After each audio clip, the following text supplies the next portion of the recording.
এই শোনো, চ্যানেলটি সাবস্ক্রাইব করে ঘন্টাটি বাজিয়ে দিও কেমন।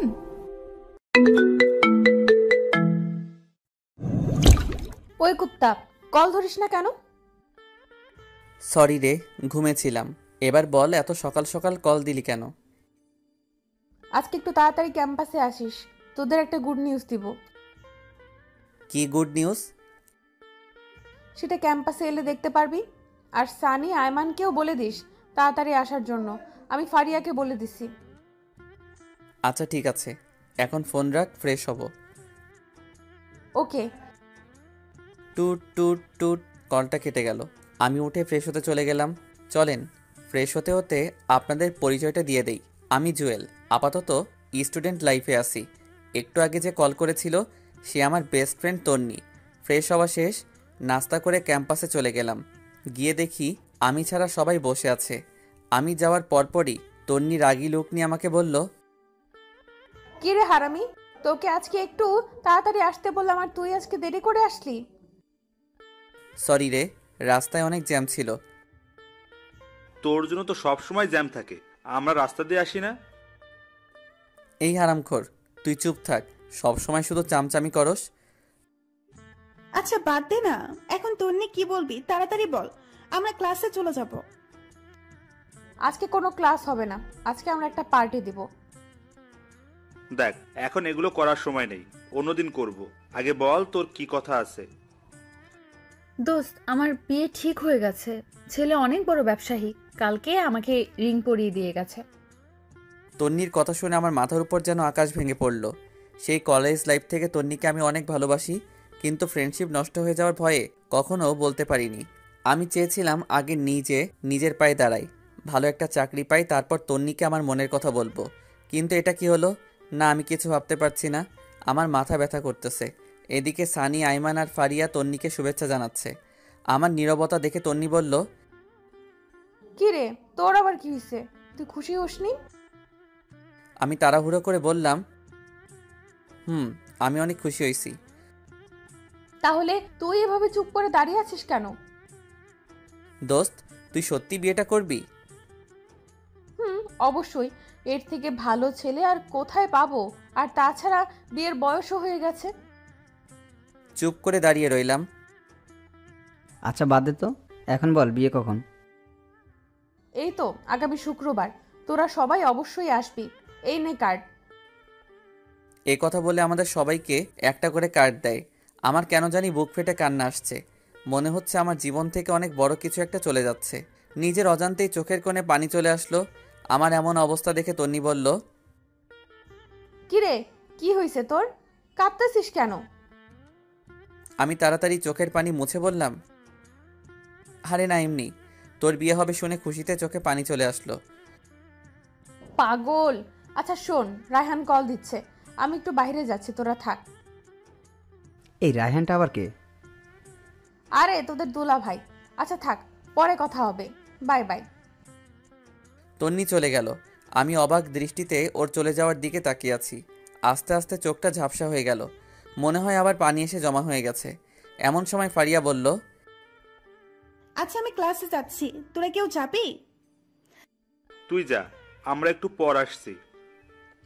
আচ্ছা ঠিক আছে। তারপর সানিয়া রাইমান আমার কাছে এসে বলে, কিরে, ঘটনা কি? কিসের ঘটনা? তোর চোখে পানি কেন? এমনি পানি চলে আসছে। তুই কি ভাবছিস আমরা কিছু বুঝি না? আমরা তোর বন্ধু না? এখনো সময় আছে, বলে দে তুই যে তন্নিকে ভালোবাসিস। কি সব বলছিস তোরা? দেখ, এখন নাটক করার সময় নেই। যদি সত্যিই ভালোবাসিস তাহলে তাকে বলে দে, কিছু হবে না, আমরা আসি। আমি আর কিছু না বলে সোজা ক্যাম্পাস থেকে বাসায় চলে আসলাম। সোজা রুমে গিয়ে শুয়ে পড়লাম। তন্নির কথা ভাবছি আর চোখ দিয়ে পানি পড়ছে। ওর কথা ভাবতে ভাবতে কখন যে ঘুমিয়ে পড়েছি মনে নেই। ঘুম থেকে উঠে দেখি সন্ধ্যা হয়ে গেছে। সে 11টার সময় ঘুমাইছি আর এখন সন্ধ্যা হয়ে গেছে। তন্নির কথা মাথা থেকে কিছুতেই যাচ্ছে না। এর মধ্যে আম্মু আমার রুমে আসে এবং বলে, কিরে, এই অবস্থা হয়েছে কেন তোর? কি হয়েছে আমার? চোখ মুখ লাল হয়ে আছে, দেখে মনে হচ্ছে তুই কান্না করেছিস। আরে পাগল নাকি, আমি কেন কান্না করব? অসময়ে ঘুমাইছি তাই হয়তো চোখ লাল হয়ে আছে। পানি দিলে ঠিক হয়ে যাবে। আচ্ছা ঠিক আছে, ফ্রেশ হয়ে আয়, আমি চা নিয়ে আসতেছি। এরপর ফ্রেশ হয়ে চা খেয়ে ছাদে চলে গেলাম।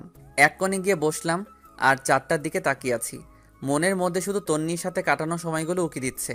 খুব ইচ্ছে করছে চিৎকার দিয়ে বললি, তন্নি আমি তোকে ভালোবাসি, অনেক ভালোবাসি, কিন্তু পারছি না।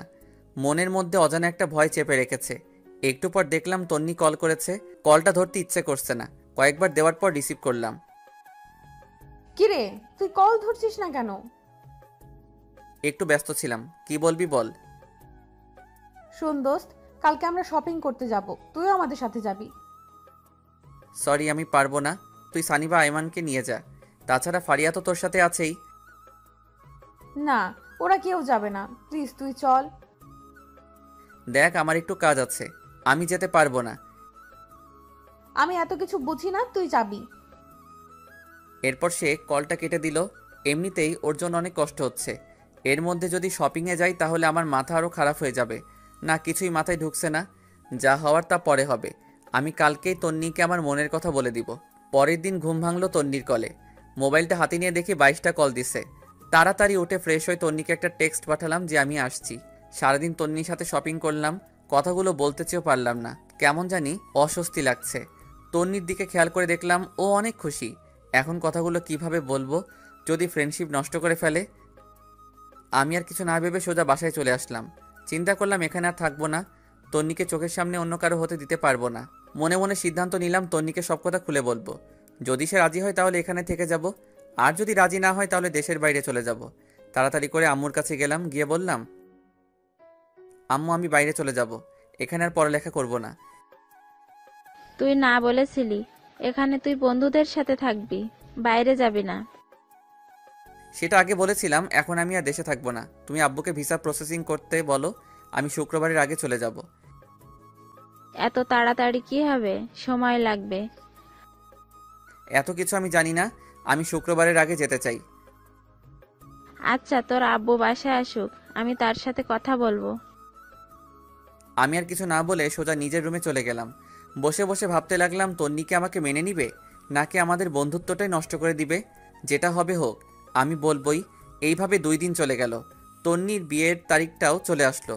বৃহস্পতিবার বিকেলবেলা সানি আর আইমান আমাদের বাসায় এসে বসে আছে, কারণ একসাথে তন্নির হলুদে যাবে। আমার মোবাইল বন্ধ দেখে বাসায় চলে আসছে। আমিও গেলাম, দেখলাম ওরা বাবার সাথে কি যেন আলাপ করতেছে। আমাকে দেখে সবাই চুপ হয়ে গেল। এরপর বাবা আমাকে বলল, তন্নির বিয়ের আগে বলতি, তোর ফ্লাইট কয়েকদিন পরে করতাম। আমি কিছু না বলে উঠে চলে যাচ্ছিলাম, এমন সময় বাবা বলে, শোন, কোথায় যাচ্ছিস? বাবা ওদের সাথে যাচ্ছি। আচ্ছা, যেখানে যা তাড়াতাড়ি আসিস। আজ রাত 9টায় তোর ফ্লাইট, কথাটা যেন মাথায় থাকে। সানি আর আইমান আমাদের কথা শুনে হাঁ করে দাঁড়িয়ে আছে। হয়তো ভাবছে এত অল্প সময়ের ভিতরে কিভাবে কি করলাম, এবং ওদের না জানিয়ে। এরপর আমি উঠে রেডি হয়ে ওদের সাথে তন্নির বাসায় চলে গেলাম। ওখানে যাওয়ার পর আমাদের আরও অনেকগুলো বন্ধুকে দেখলাম। সানি আর আইমান ব্যস্ত হয়ে গেছে, আমি একপাশে গিয়ে বসে আছি আর তন্নিকে খুঁজতেছি, কিন্তু দেখতেছি না। মনে হয় সাজতেছে। একটু পর তন্নি বের হয়ে আসলো, সাথে আরও কতগুলো মেয়েসহ। আজকে তাকে অনেক সুন্দর লাগছে, যে কেউ দেখলেই প্রেমে পড়ে যাবে। আমারও আর ব্যতিক্রম কিছু হলো না, ওর দিকে হাঁ করে তাকিয়ে আছি। একটু পর তার ধাক্কায় বাস্তবে ফিরে এলাম। কিরে, এইভাবে হা করে কি দেখছিস? কিছু না তনি, তোর সাথে আমার কিছু সিরিয়াস কথা আছে। কি কথা বল। এখানে না, সাদে চল। আচ্ছা ঠিক আছে, চল। তারপর আমি আর তন্নি ছাদে গেলাম। গিয়ে আমি চুপচাপ দাঁড়িয়ে রইলাম। আমার নীরবতা দেখে তন্নি বলল, কিরে চুপ কেন, কি বলবি তাড়াতাড়ি বল, আমার নিচে অনেক কাজ আছে। তনি তোকে আমি ভালোবাসি, সেই যেদিন তোকে প্রথম দেখেছিলাম সেদিন থেকে। তোর আমার ফ্রেন্ডশিপ নষ্ট হয়ে যাওয়ার ভয়ে আমি এতদিন কিছু বলিনি। দেখ, এখন মজা করার সময় না, কি বলবি বল, আমি নিচে চলে যাচ্ছি। তন্নি বিশ্বাস কর, আমি সত্যি তোকে অনেক ভালোবাসি। দেখ, ফাজলামি বন্ধ কর, নাটক দেখে দেখে তুইও নাটক শুরু করে দিয়েছিস। আমি সত্যি তোকে অনেক ভালোবাসি তনি, তোকে ছাড়া আমি আমার জীবন কল্পনা করতে পারি না রে। প্লিজ তুই বিয়েটা বন্ধ করে দে। দেখ, তোর ড্রামা বন্ধ কর, কালকে আমার বিয়ে আর তুই বলছিস বিয়ে বন্ধ করতে? ছি, তুই এত নিচু আগে জানতাম না। তুই জাস্ট আমার ফ্রেন্ডের থেকে বেশি কিছু না। আমি তোকে অনেকবার বলতে চেয়েও পারিনি। আমি সত্যি বলছি, আমি তোকে অনেক ভালোবাসি। এ কথা বলে আমি তন্নির গালে একটা কিস বসিয়ে দেই, আর সে রাগীভাবে আমার দিকে তাকিয়ে অনেক জোরে একটা ঠাস দেয় এবং ঠাস ঠাস দু গালে চর বসিয়ে দেয় আর বলতে থাকে, ছি, আমার ভাবতেই অবাক লাগে তোর মতো ছেলের সাথে আমি ফ্রেন্ডশিপ করেছি, তাও আবার বেস্ট ফ্রেন্ড। কালকে আমার বিয়ে আর তুই আজকে এসেছিস আমাকে প্রপোজ করতে। তোর একটুও লজ্জা শরম নেই? তুই আমার কথাটা শোন। তোর কোনো কথাই আমি শুনবো না। তুই এক্ষুনি আমাদের বাসা থেকে চলে যা। তোকে যেন আর কোনো দিন আমার সামনে না দেখি। তোর আর আমার ফ্রেন্ডশিপ এখানেই শেষ। আজ থেকে তুই আমার সাথে কোনো ধরনের যোগাযোগ করার চেষ্টা করবি না। তন্নি প্লিজ আমার কথাটা শোন। তোর সাথে আর কোনো কথা নাই। তুই এখান থেকে চলে যা, না হলে গলা ধাক্কা দিয়ে বের করে দিব। আমি আর কিছু না বলে চোখ মুছতে মুছতে সেখান থেকে বেরিয়ে গেলাম। এরপর বাসায় গিয়ে রেডি হয়ে বাবা আর আমি এয়ারপোর্টের উদ্দেশ্যে রওনা দিলাম। সানি, আইমান কাউকে কিছু জানালাম না। এরপর এয়ারপোর্ট থেকে বাবার কাছ থেকে বিদায় নিয়ে চলে গেলাম দেশ ছেড়ে। অনেক কষ্ট হচ্ছিল প্রিয় মানুষগুলোর জন্য, কিন্তু আমি এখানে থাকলে হয়তো আরো বেশি কষ্ট পাবো। যাওয়ার আগে নিজের ভার্চুয়াল জগতের সবকিছু ডিলিট করে দিলাম। একটা নাম্বারও ওপেন রাখলাম না। সেখানে গিয়ে বেশ কিছুদিন মন খারাপ করে বসেছিলাম। পরে নতুন বন্ধু, নতুন ক্যাম্পাস পেয়ে তন্নির কথা প্রায় ভুলেই গেলাম। আস্তে আস্তে ওখানকার পরিবেশের সাথে নিজেকে মানিয়ে নিলাম। দেখতে দেখতে 2 বছর চলে গেল। আমার পড়ালেখাও শেষ। চিন্তা করলাম এখানেই কোনো চাকরি করব, কিন্তু সেটা আর হলো না। আব্বু আম্মু কল দিয়ে কান্নাকাটি করতেছে।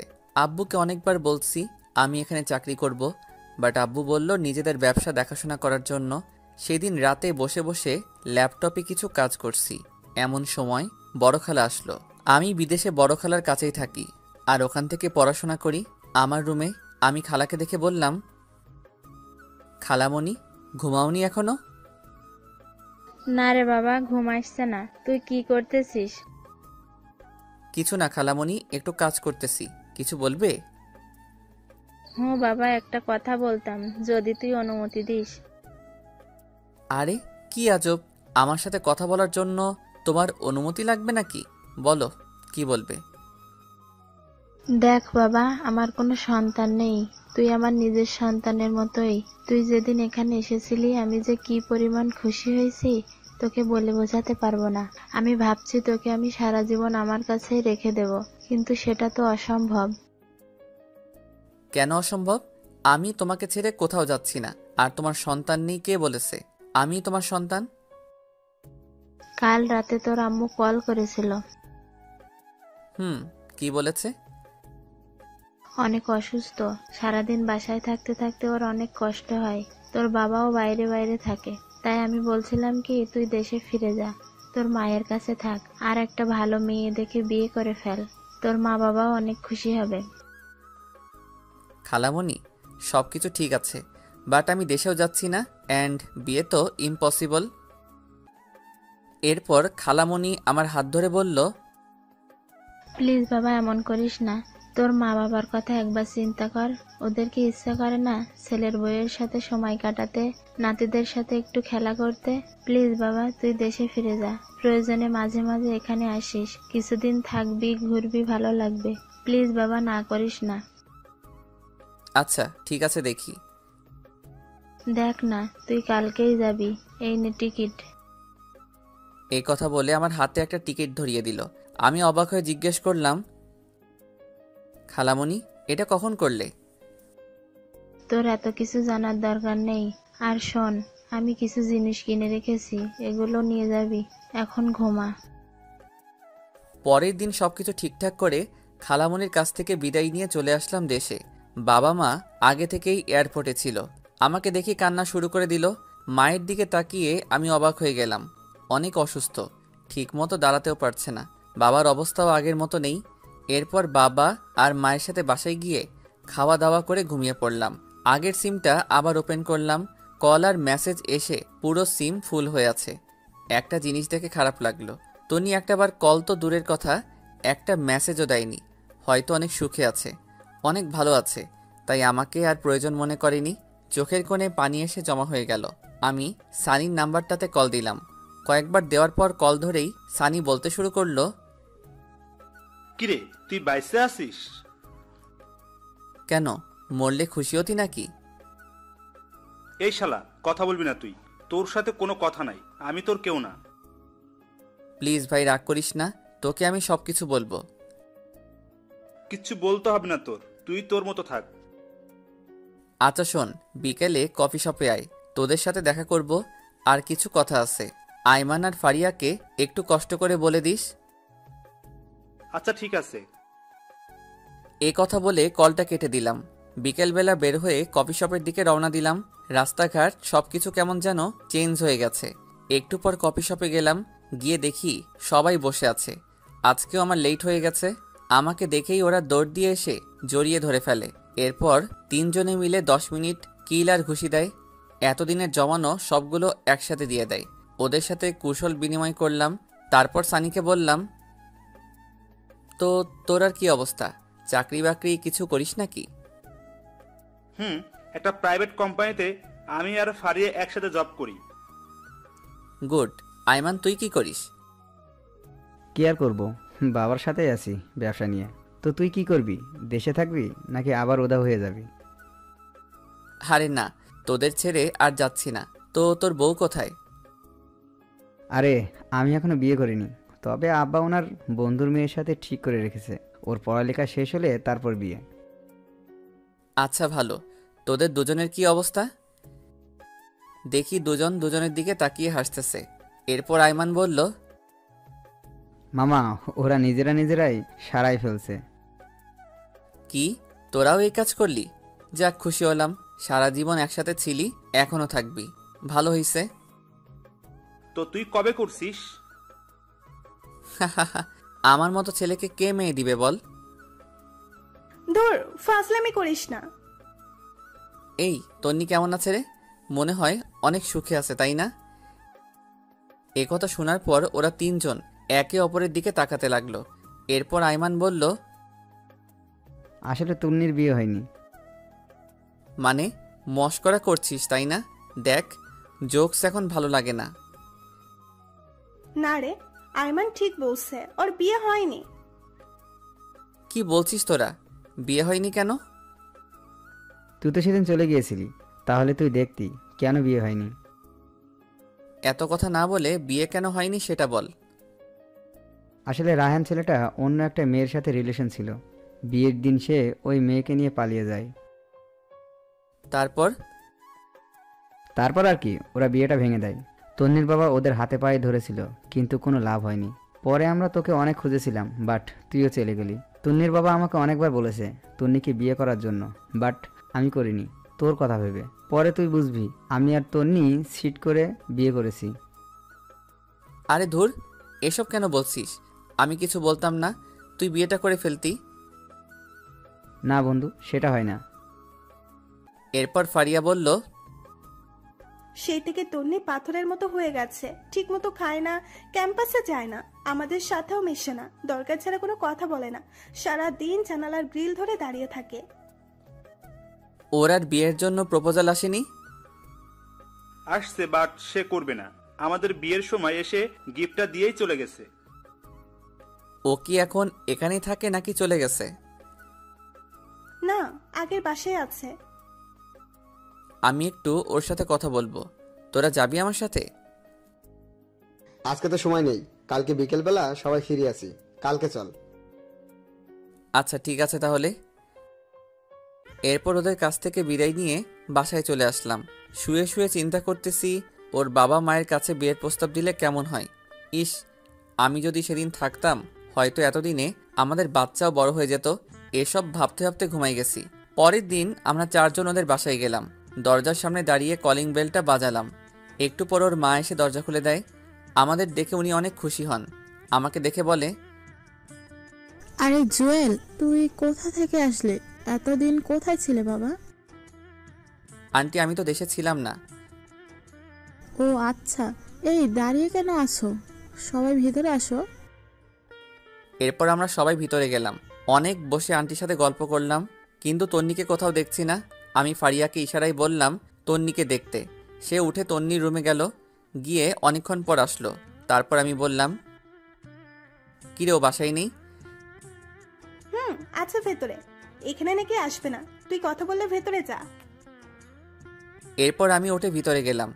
গিয়ে দেখলাম ও জানলার গ্রিল ধরে দাঁড়িয়ে আছে। আমি অনেকক্ষণ গিয়ে পেছনে দাঁড়িয়ে রইলাম। কেমন জানি নার্ভাস লাগছে, কিন্তু ওর কোনো নড়াচড়া নাই। তারপর আমি একটা কাশি দিলাম, দেখলাম পেছনে তাকালো।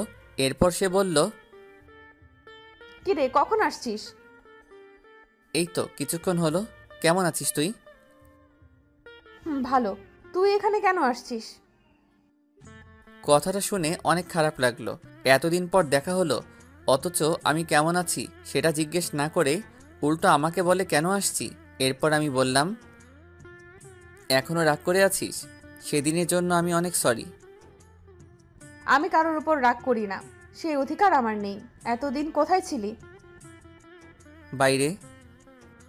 তো এখন এখানে কেন আসছিস? তোকে দেখতে। দেখা হয়ে গেছে, এখন যা। কেন, তোর কি বিরক্ত লাগছে নাকি? তুই রুম থেকে বের হলে আমি খুশি হব। প্লিজ এখান থেকে যা। আমি আর কিছু না বলে সোজা চলে আসলাম, একরকম অপমানিত হয়ে। এরপর আন্টি নাস্তা নিয়ে আসলো। আমরা নাস্তা খেতে খেতে কথা বলছি। এরপর আমি আন্টিকে বললাম, আন্টি একটা কথা বলতাম, যদি কিছু মনে না করেন। বাবা বলো। আন্টি, আমি তন্নিকে বিয়ে করতে চাই। আমার কথা শুনে আইমান, সানি আর ফারিয়া অবাক হয়ে আমার দিকে তাকিয়ে রইল। আন্টি বলল, কিন্তু বাবা, তোমার বাবা মা কি রাজি হবে? আর তন্নি তো বিয়ে করার কোনো ইচ্ছে নেই বলতাছে। আন্টি, আমার মা বাবা আমার উপর কোনো কথা বলবে না। আপনি যদি রাজি থাকেন আমি তন্নিকে বিয়ে করব। বাবা ঠিক আছে, কিন্তু তন্নি? আন্টি, বিয়ের পর সব কিছু ঠিক হয়ে যাবে। আচ্ছা বাবা, দেখি কি করা যায়। তারপর আমি, আইমান, সানি আর ফারিয়া তন্নিদের বাসা থেকে চলে আসলাম। পরে আমি আব্বু আর আম্মুকে বললাম তন্নির কথা। আমার কথা শুনে ওনারা তো অনেক খুশি। বললেন, তোর পছন্দই আমাদের পছন্দ, আর তন্নি মেয়েটাকে আমারও অনেক ভালো লাগে। অবশেষে আমাদের বিয়েটা হয়ে গেল। তন্নিকে একরকম জোর করে বিয়েটা দেওয়া হয়েছে। কবুল বলার সময় দেখলাম সে বলতে চাচ্ছে না। ফারিয়া আর ওর মায়ের জোরাজোরিতে বলল, এখন প্রায় রাত 12টা। আমি, সানি আর আইমান ছাদের উপর বসে বসে আড্ডা দিচ্ছি। এমন সময় ফারিয়া উপরে আসলো আর এসে আমাকে বলল, কি রে তুই এখানে? তো কোথায় থাকবো? আজকে না তোর বাসরাত? তন্নি অনেক আগে থেকে একা একা বসে আছে, যা ঘরে যা। বন্ধু যা, আর বসে থাকা ঠিক হবে না। এরপর আমি উঠে আস্তে আস্তে রুমের দিকে হাঁটা দিলাম। এমন সময় সানি বলল, মামা, মনে করে বেলটা মারিস, আর কোনো দরকার হলে আমাকে কল দিস। আই ফাজিল, তোর মুখে কি কিছুই আটকায় না? সবাই কি তোর মতো নাকি? আমি আর কিছু না বলে একটা মুচকি হাসি দিয়ে ছাদ থেকে চলে আসলাম। বাসর ঘরের সামনে দাঁড়িয়ে আছি। কেমন জানি ভয় লাগতেছে, আবার লজ্জাও। অনেকক্ষণ দাঁড়িয়ে থেকে আস্তে করে দরজাটা খুলে ভিতরে প্রবেশ করলাম। দরজাটা লাগিয়ে দিলাম। দেখলাম তন্নি মাথা নিচু করে বসে আছে। আমি গিয়ে খাটের উপর বসলাম। এমন সময় তন্নি আমাকে বলল, তোর সাথে আমার কিছু কথা আছে। কি কথা বল। আর শোন, আজকে থেকে আমি তোর স্বামী, সো আর তুই করে বলবি না, তুমি করে বলবি, অ্যান্ড আমিও বলবো। দেখ, তোকে আমি কখনোই স্বামী হিসেবে মানতে পারবো না। তুই জাস্ট আমার ফ্রেন্ড। তাহলে বিয়েতে মত দিলি কেন? তোর কি ধারণা আমি নিজে থেকে মত দিছি? জীবনেও না। মা আমাকে ওনার মরার কসম দিয়েছে, সেজন্য আমি বিয়েটা করেছি। তোর মায়ের কসমের জন্য তুই আমার জীবন নষ্ট করবি নাকি? তো তুই এখন কি চাস? তুই জীবনেও আমার কাছে স্বামীর অধিকার দেখাতে পারবি না। তুই তোর মতো আর আমি আমার মতো। ওকে, আমি তোর উপর কোনো অধিকার খাটাবো না। অন্তত আমার মা বাবার সামনে একটু নাটক করিস, না হলে ওনারা অনেক কষ্ট পাবে। চেষ্টা করব। আমি আর কিছু না বলে খাটে ঘুমাতে যাব। এমন সময় তন্নি আবারও চিৎকার দিয়ে ওঠে আর আমাকে বলে, কি করছিস তুই? কি করলাম, ঘুমাতে যাচ্ছি। ঘুমাবি ভালো কথা, কিন্তু খাটে কেন? তাহলে কোথায় ঘুমাবো? যেখানে খুশি সেখানে ঘুমা, দরকার হলে সোফায় ঘুমা, বাট খাটে ঘুমাতে পারবি না। এটা আবার কেমন কথা? খাট থাকতে সোফায় কেন ঘুমাবো? কারণ তোর সাথে এক খাটে ঘুমানোর কোনো ইচ্ছাই আমার নেই, তো তুই খাটে ঘুমাবি না। আমি আর কিছু না বলে একটা বালিশ নিয়ে লাইট অফ করে সোফায় ঘুমিয়ে পড়লাম। তন্নিও খাটের উপর শুয়ে পড়ল। আমার কিছুতেই ঘুম আসছে না। পরে আমি উঠে বেলকনিতে চলে গেলাম। মনে মনে ভাবতে লাগলাম, আমার মতো অবাগা হয়তো পৃথিবীতে আর দ্বিতীয়টা নেই। এই বাসর ঘর নিয়ে কত কিছু চিন্তা করে রাখছি, বাট কিছুই হলো না। মনে মনে ভাবলাম তন্নির সাথে ফ্রেন্ডশিপটা না হলেই ভালো হতো। সুন্দর একটা জীবন পেতাম। নিয়তি বারবার ওর কাছেই আমাকে নিয়ে আসে। এসব ভাবতে ভাবতে কখন যে চোখের কোণে পানি এসে জমা হয়েছে বুঝতেই পারিনি। এমন সময় খেয়াল করলাম রুম থেকে কান্নার আওয়াজ আসছে। আমি তাড়াতাড়ি রুমে ঢুকে লাইটটা অন করলাম। দেখলাম তন্নি ফুপিয়ে ফুপিয়ে কাঁদছে। লাইট অন করাতেই কান্না বন্ধ করে দিল। তারপর আমি বললাম, কি রে, তুই এখনো ঘুমাসনি? আর কান্না করতেছিস কেন? না এমনি। তুই কোথায় ছিলি? বারান্দায় ছিলাম। ঘুমিয়ে পড়, বেশি রাত জাগলে আবার শরীর খারাপ করবে। তুইও ঘুমিয়ে পড়। আমি আর কিছু না বলে লাইটটা অফ করে দিলাম। খেয়াল করে দেখলাম ওর মোবাইলে রায়হান ছেলেটার ছবি। এবার বুঝতে পারছি তন্নি কেন কান্না করছে। হয়তো ছেলেটাকে অনেক ভালোবেসে ফেলেছে। মনে মনে বললাম, বালিকা, তুমি আমাকে চেনো না, আমি কোন জলের মাছ। তোমাকে আমার প্রতি দুর্বল করে তারপর প্রত্যেকটা কথার প্রতিশোধ নিব। কোথাকার একটা ছেলের জন্য তুমি আমার ভালোবাসাকে 2 টাকার দামও দিচ্ছ না। এসব ভাবতে ভাবতে কখন যে ঘুমিয়ে গেছি মনে নেই। সকালবেলা একটা মিষ্টি কণ্ঠে ঘুম ভাঙলো। তাকিয়ে দেখি এটা তন্নি। এইমাত্র গোসল করে আসছে। ওর চেহারাটা অনেক মায়াবী লাগছে। আমি অনেকক্ষণ তাকিয়ে থাকার পর তন্নি বলল, ওই এইভাবে ছ্যাঁচড়াদের মতো তাকিয়ে না থেকে তাড়াতাড়ি উঠে ফ্রেশ হয়ে নে। আম্মা এসে কয়েকবার ডেকে গেছে নাস্তা করার জন্য। আমি কিছুই না বলে ওয়াশরুমে চলে গেলাম। ফ্রেশ হতে হতে ভাবলাম, তন্নি মনে হয় জীবনেও আমাকে মেনে নিবে না। ফ্রেশ হয়ে রুমে আসতে দেখালাম তন্নি মন মরা হয়ে বসে আছে। আমাকে দেখেই নিচে চলে গেল। আমিও রেডি হয়ে নিচে গেলাম। গিয়ে দেখি আমি ছাড়া সবাই বসে আছে। সবাই একসাথে নাস্তা করলাম। এরপর বাবা বললেন, নাস্তা করে দেখতো আয়মান আর সানি কোথায়? ওদেরকে বাবুর্চির কাছে পাঠাইছিলাম। বাবার কথা শুনে আমি হাসা শুরু করলাম। হায়রে, আমার বন্ধুগুলা বাবুর্চির কাজ করছে। তারপর বাবা বললেন, না হেসে বাইরে গিয়ে ওদের দেখ। আর শোন, কালকে তাড়াতাড়ি উঠিস, অফিসের কলিগদের সাথে পরিচয় হবি আর অফিস বুঝে নিবি। আমি আর যাব না। কিন্তু বাবা। কোনো কিন্তু না, যেটা বলছি সেটাই। তারপর নাস্তা করে সানি আয়মানকে খুঁজতে লাগলাম। বেশ ভালোভাবেই বৌভাতের অনুষ্ঠানটা শেষ হয়। এরপর রাতে যখন আবার ঘুমাতে যাই, গিয়ে দেখি তন্নি আগে থেকেই বিছানায় শুয়ে আছে। আমি কিছু না বলে ছাদে চলে গেলাম। সারা রাত ওখানে কাটিয়ে দিলাম। পরের দিন সকালবেলা নাস্তা করে বাবার সাথে অফিসে চলে গেলাম। বাবা সবার সাথে পরিচয় করিয়ে দিলেন এবং এটাও বললেন যে আজ থেকে আমি ওদের বস। সবাই আমাকে অভিনন্দন জানালো। সেদিন সবার সাথে পরিচিত হয়ে বাসায় চলে আসলাম। এইভাবে 1 সপ্তাহ চলে গেল। তন্নির সাথে আমার আর তেমন কথা হয় না। দরকার ছাড়া আর কোনো কথা নেই। সেদিন সকালে নাস্তা করে অফিসে এসে কিছু দরকারি কাজ সেরে নিলাম। তারপর চেয়ারটাতে গা এলিয়ে দিয়ে চোখটা বন্ধ করলাম। এমন সময় ইউসুফের কল। কিরে দোষ, কি অবস্থা? বিয়ে করে তো আমাদের ভুলে গেলি। আরে না, কি যে বলিস, তোদের কেন ভুলবো? দোষ, তোর বিয়েতে আসতে পারিনি, আম্মু অসুস্থ ছিল, কিছু মনে করিস না। আরে না, তো বল আন্টি কেমন আছে? আগের থেকে ভালো। তোর বাসা সবাই কেমন আছে? না রে দোস্ত, তেমন ভালো নাই। আম্মু আব্বু দুজনই অসুস্থ। এক কাজ কর, ওনাদেরকে নিয়ে দূরে কোথাও থেকে ঘুরে আয়। যদি পারিস দেশের বাইরে যা, ভালো লাগবে। ঠিক বলেছিস। আচ্ছা, দেখি কি করা যায়। এ কথা বলেই কলটা কেটে দিলাম। মনে মনে চিন্তা করলাম, কোথাও থেকে ঘুরে আসলে মন্দ হয় না। এগুলো ভাবতে ভাবতে দেখি টিফিনের সময় হয়ে গেছে।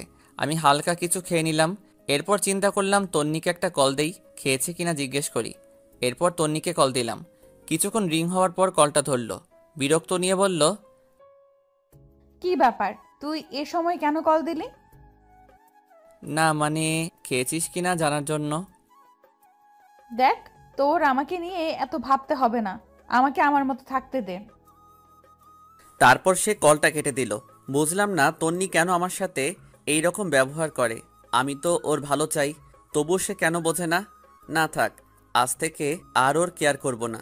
ওর মতো ও থাকবে আর আমার মতো আমি থাকব। এগুলো চিন্তা করতে করতে আবার কাজে মন দিলাম। রাতে বাসায় গিয়ে দেখলাম বাবা বসে বসে খবর দেখছে আর মা রান্নাঘরে। আমি বাবার সামনে গিয়ে দাঁড়ালাম। আমার দাঁড়িয়ে থাকা দেখে বাবা বলল, কিরে, কিছু বলবি নাকি? জি বাবা, একটা কথা বলার ছিল, যদি কিছু মনে না করো তাহলে বলতাম। আরে পাগল, আমাদের সাথে কথা বলার জন্য তোর অনুমতি লাগবে নাকি? বল, কি বলবি? আসলে বাবা বলছিলাম কি, সারাদিন অফিস কাজ এগুলো করতে করতে তোমাদের সময় দিতে পারি না। চলো না, আমরা সবাই মিলে কোথাও থেকে কয়েকদিনের জন্য ঘুরে আসি, সবার ভালো লাগবে। কথাটা আসলে ঠিক বলেছিস, বাট যাওয়া হবে না। কিন্তু কেন বাবা? গতকাল রাতে তোর দাদুকে স্বপ্নে দেখেছি, কবরটা নাকি ভেঙে পুকুরে পড়ে যাচ্ছে। তাই আমি আর তোর মা 10-15 দিনের জন্য গ্রামের বাড়ি যাচ্ছি। কয়েকজন হুজুর আর এতিমদের খাওয়ানোর ব্যবস্থা করব। যদি সুযোগ পাই কবরের চারপাশে দেয়াল করে আসব। ও আচ্ছা, তাহলে তোমরা গ্রামেই যাও, ভালো লাগবে। এই কথা বলে আমি রুমের দিকে চলে যাচ্ছি, এমন সময় আবার বাবা ডাক দেয়। শোন, তোর সাথে এমনিতেও আমার কথা ছিল। কি কথা বাবা, বলো। বলছিলাম কি, তোর বিয়ের পর থেকে কোথাও ঘুরতে যাসনি। তন্নিও একা একা বাসায় বসে থাকে, তাই আমি বলছিলাম তন্নিকে নিয়ে তুই ঘুরে আয়। না বাবা, তোমরা না গেলে আমরাও যাব না।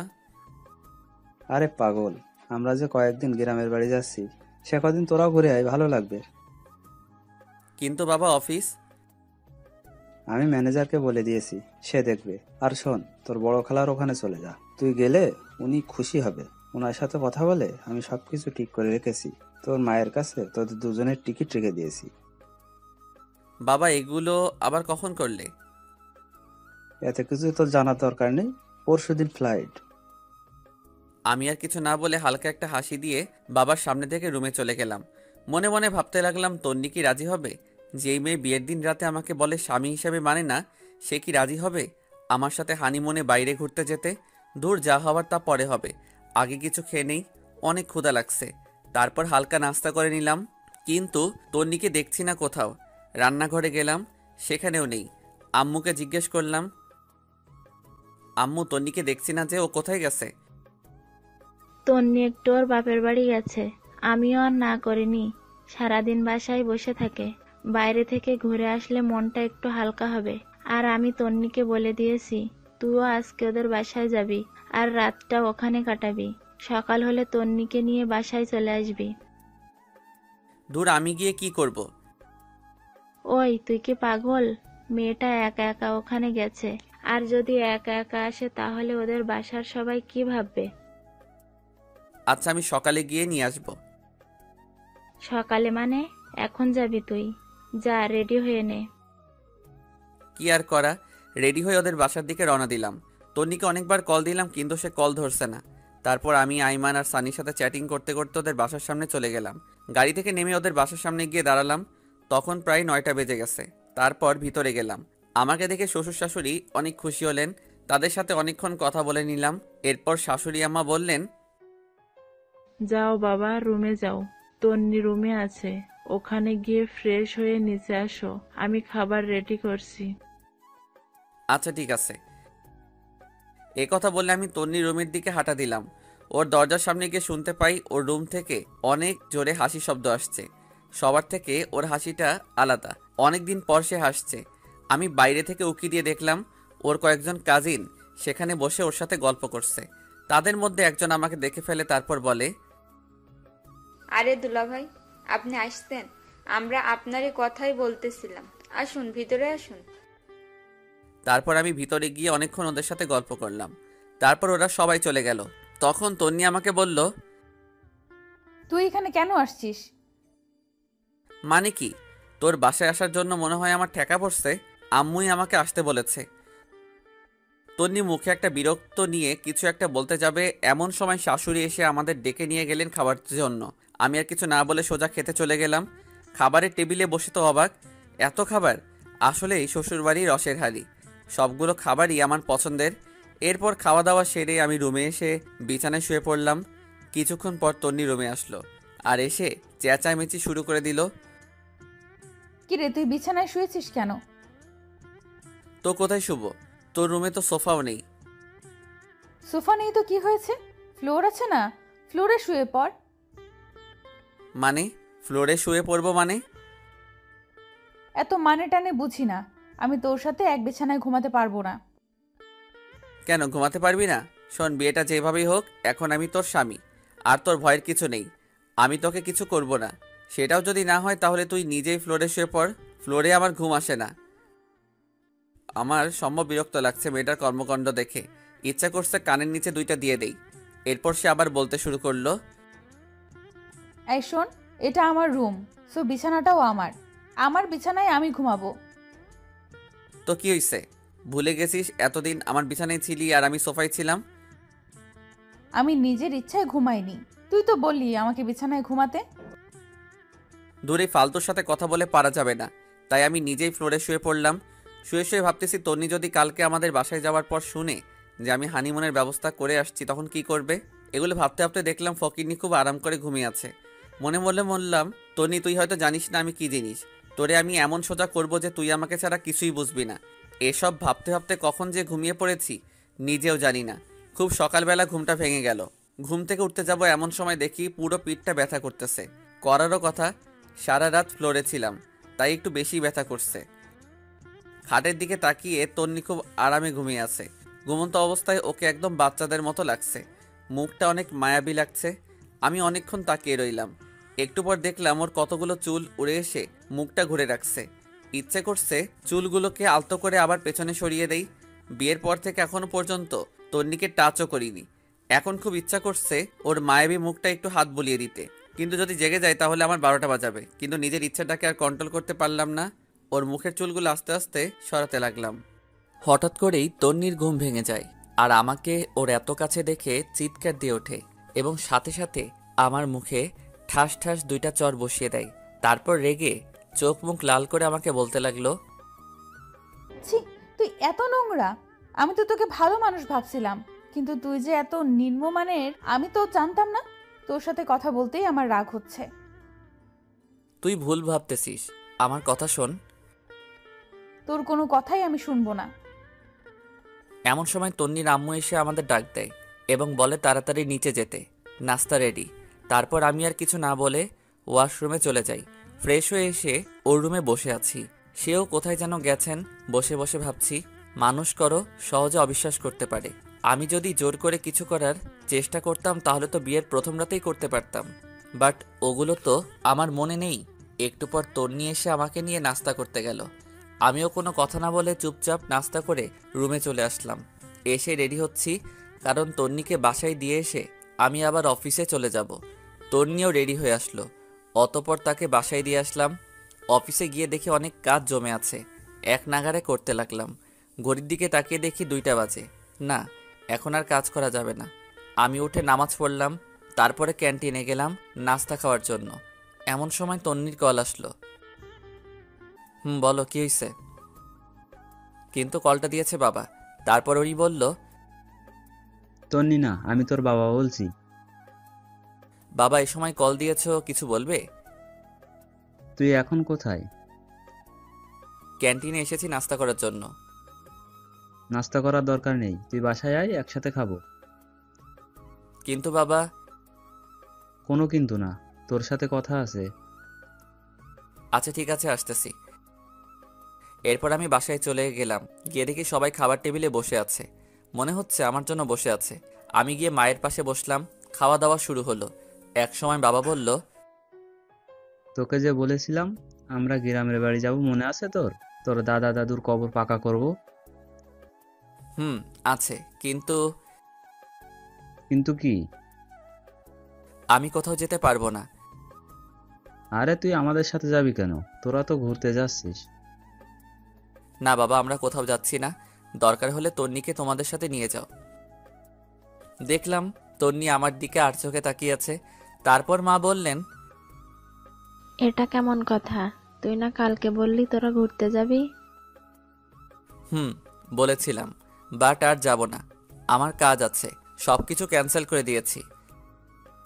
তারপর বাবা তন্নিকে জিজ্ঞেস করলো ওনাদের সাথে যাবে কিনা। তন্নি না করে দিল। আমিও আর কিছু না বলে সোজা রুমে চলে গেলাম। বিকেলবেলা আর অফিসে গেলাম না। সেদিন বিকেলবেলা সানি আর আইমানের সাথে আড্ডা দিলাম অনেকক্ষণ। এর মধ্যে আইমান আমাকে বলল, এই জুয়েল, তুন্নি কি তোকে মেনে নিয়েছে নাকি এখনো পাগলামি করে? আমি টেনশনে পড়ে গেলাম। সত্যি বলবো নাকি মিথ্যা বলবো চিন্তা করতেছি। আর চুপ করে থাকা দেখে সানি বলল, আমরা সব জানি, তবুও তোর মুখ থেকে শুনতে চাই। তাহলে আমরা নিজেরা কিছু করে সবকিছু ঠিকঠাক করতে পারবো মনে হয়। সানি আর আইমানের কথা শুনে একটু শান্তি লাগলো। আসলেই বন্ধু ছাড়া কোনো কিছু হয় না। তারপর আমি পুরো ঘটনাগুলো ওদের দুজনকে বললাম। তারপর আমি সানিকে বললাম, এই সানি, ফারিয়াও তো আমাদের বন্ধু, বাট তুই যে ওকে বিয়ে করেছিস, সে কি তোর সাথে এমন করে? আরে না, ও আমার অনেক কেয়ার করে। আরে সানি তো বাসর রাতেই বিড়াল মেরে ফেলেছে। এ কথা বলে সবাই হাসাহাসি শুরু করলাম। একটু পর আইমান আমাকে বলল, জেল শোন, একটা বুদ্ধি দিই, আমার ধারণা 100% কাজে দিবে। আরে তাড়াতাড়ি বল। তুই আজ থেকে তন্নির কোনো কেয়ার করবি না, ওকে সব সময় এড়িয়ে যাবি, খারাপ ব্যবহার করবি, দেখবি সোজা হয়ে গেছে। আরে না, এটা কি করে হয়? আমি ওকে অনেক ভালোবাসি। আরে বেটা শোন, ভালোবাসি বলে লাভ হবে না, ওর মনেও ভালোবাসা আনতে হবে। তুই আজ থেকে ওকে এড়িয়ে যা, দেখবি ও ঠিক হয়ে যাবে। আচ্ছা, দেখি কি করা যায়। এরপর আমি বাসায় চলে যাই। রুমে ঢোকার সাথে সাথে তন্নির প্রশ্ন করা শুরু হয়ে গেল। কোথায় ছিলি এতক্ষণ? অফিসে ছিলাম। অফিস কি 12টা পর্যন্ত হয় নাকি? সেটা তো না জানলেও চলবে। আর আমি কি করব না করব, কোথায় যাব নাকি যাব না, সেটা তোকে বলতে হবে নাকি? আমাকে বলতে হবে না, এত রাত পর্যন্ত জেগে থাকতে আমি পারবো না। তোকে জেগে থাকতে কেউ বলছে নাকি? তুই ঘুমা। তুই আমার সাথে এইভাবে কথা বলতেছিস কেন? কিভাবে বলছি? সারাদিন অফিস করছি, বিরক্ত লাগছে, যা। ও, এখন তো বিরক্ত লাগবে তাই না? চুপ করবি নাকি কানের নিচে 2টা দিব? কি, আমাকে মারবি? তোকে মারতে কি কারো পারমিশন লাগবে নাকি? চুপ কর, নইলে লাথি দিয়ে রুম থেকে বাহির করব। দেখলাম তন্নি চোখ মুখ লাল করে শুয়ে পড়ল। মনে মনে আইমানকে ধন্যবাদ দিলাম। আসলে আপনারা যেমনটা দেখছেন, বাস্তবে আমি তেমন নই। এই ব্যবহারের মাধ্যমে যদি তন্নি ভালো হয়, সেই জন্যই এমন করতেছি। আমিও আর কিছু না বলে লাইট অফ করে দিয়ে সোফায় শুয়ে পড়লাম। সকালে ঘুম থেকে উঠে দেখলাম তন্নি বিছানায় নেই। আমি ফ্রেশ হয়ে নিচে গেলাম। দেখলাম তন্নি আব্বু আম্মুর ব্যাগ আর জিনিসগুলো রেডি করে দিচ্ছে। আমি যাওয়ার পর সবাই নাস্তা করতে বসলাম। মা বললেন, শোন, একটা কথা বলতাম। বলো। আমরা যাওয়ার পর তন্নি একটু ওর বাপের বাড়ি যাবে, তুই একটু দিয়ে আসিস। আমার সময় নেই, যে যাওয়ার সে একাই যাবে। আর বাপের বাড়ি থেকে কালকেই তো আসলো। আমরা যাওয়ার পর বাসায় তো কেউ থাকবে না, তুই থাকবি অফিসে, তাই বলছিলাম। দেখো, এত কিছু আমি বুঝি না, ও গেলে একাই যাবে। আর কিছু না বলে নাস্তা করে উঠে গেলাম। তারপর বাবা মাকে আমি বাস স্টপে দিয়ে আসলাম। বাসায় এসে দেখি তন্নি নেই। কল দিলাম, ধরতেছে না। আমিও আর কল না দিয়ে রেডি হয়ে অফিসে চলে গেলাম। দুপুরবেলা ক্যান্টিনে খাবার খেতে গেলাম। বাবা মাকে কল দিয়ে জিজ্ঞেস করলাম কত দূর গেছে। অনেকক্ষণ কথাবার্তা বলে কল কেটে দিলাম। হঠাৎ করে তন্নির কথা মনে পড়ল। আমি এবার তন্নিকে কল না দিয়ে শাশুড়িকে কল দিলাম। হ্যালো, আসসালামু আলাইকুম। ওয়ালাইকুম সালাম। বাবা কেমন আছো? আছি ভালো। আপনারা সবাই কেমন আছেন?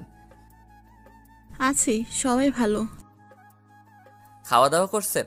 তন্নি খেয়েছে? এই তো আমরা করতেছি, তুমি করছো? জি, নাস্তা করতেছি। অফিস শেষে আমাদের এখানে চলে আসিও, তোমার আব্বু আম্মুর সাথে আমার কথা হয়েছে।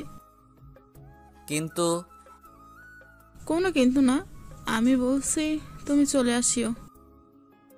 আচ্ছা ঠিক আছে। কলটা কেটে দিলাম। তারপর সানিয়ার আইমানকে কল দিলাম, সব কিছু বললাম। ওরাও বলতেছে চালিয়ে যাওয়ার জন্য। রাত প্রায় 8টা। আমি ওদের বাসার সামনে গেলাম। তন্নিকে কল দিব চিন্তা করলাম, কিন্তু দিলাম না। কলিং বেল দেওয়ার সাথে সাথে তন্নি এসে দরজা খুলে দিয়ে গেছে। মনে হয় আমার জন্যই ওয়েট করতেছিল। আমি শ্বশুর শাশুড়ির সাথে কথা বলে তন্নি রুমে গেলাম। আমার সাথে কোনো কথা বলতেছে না। আমি ওয়াশরুমে গিয়ে ফ্রেশ হয়ে আসলাম।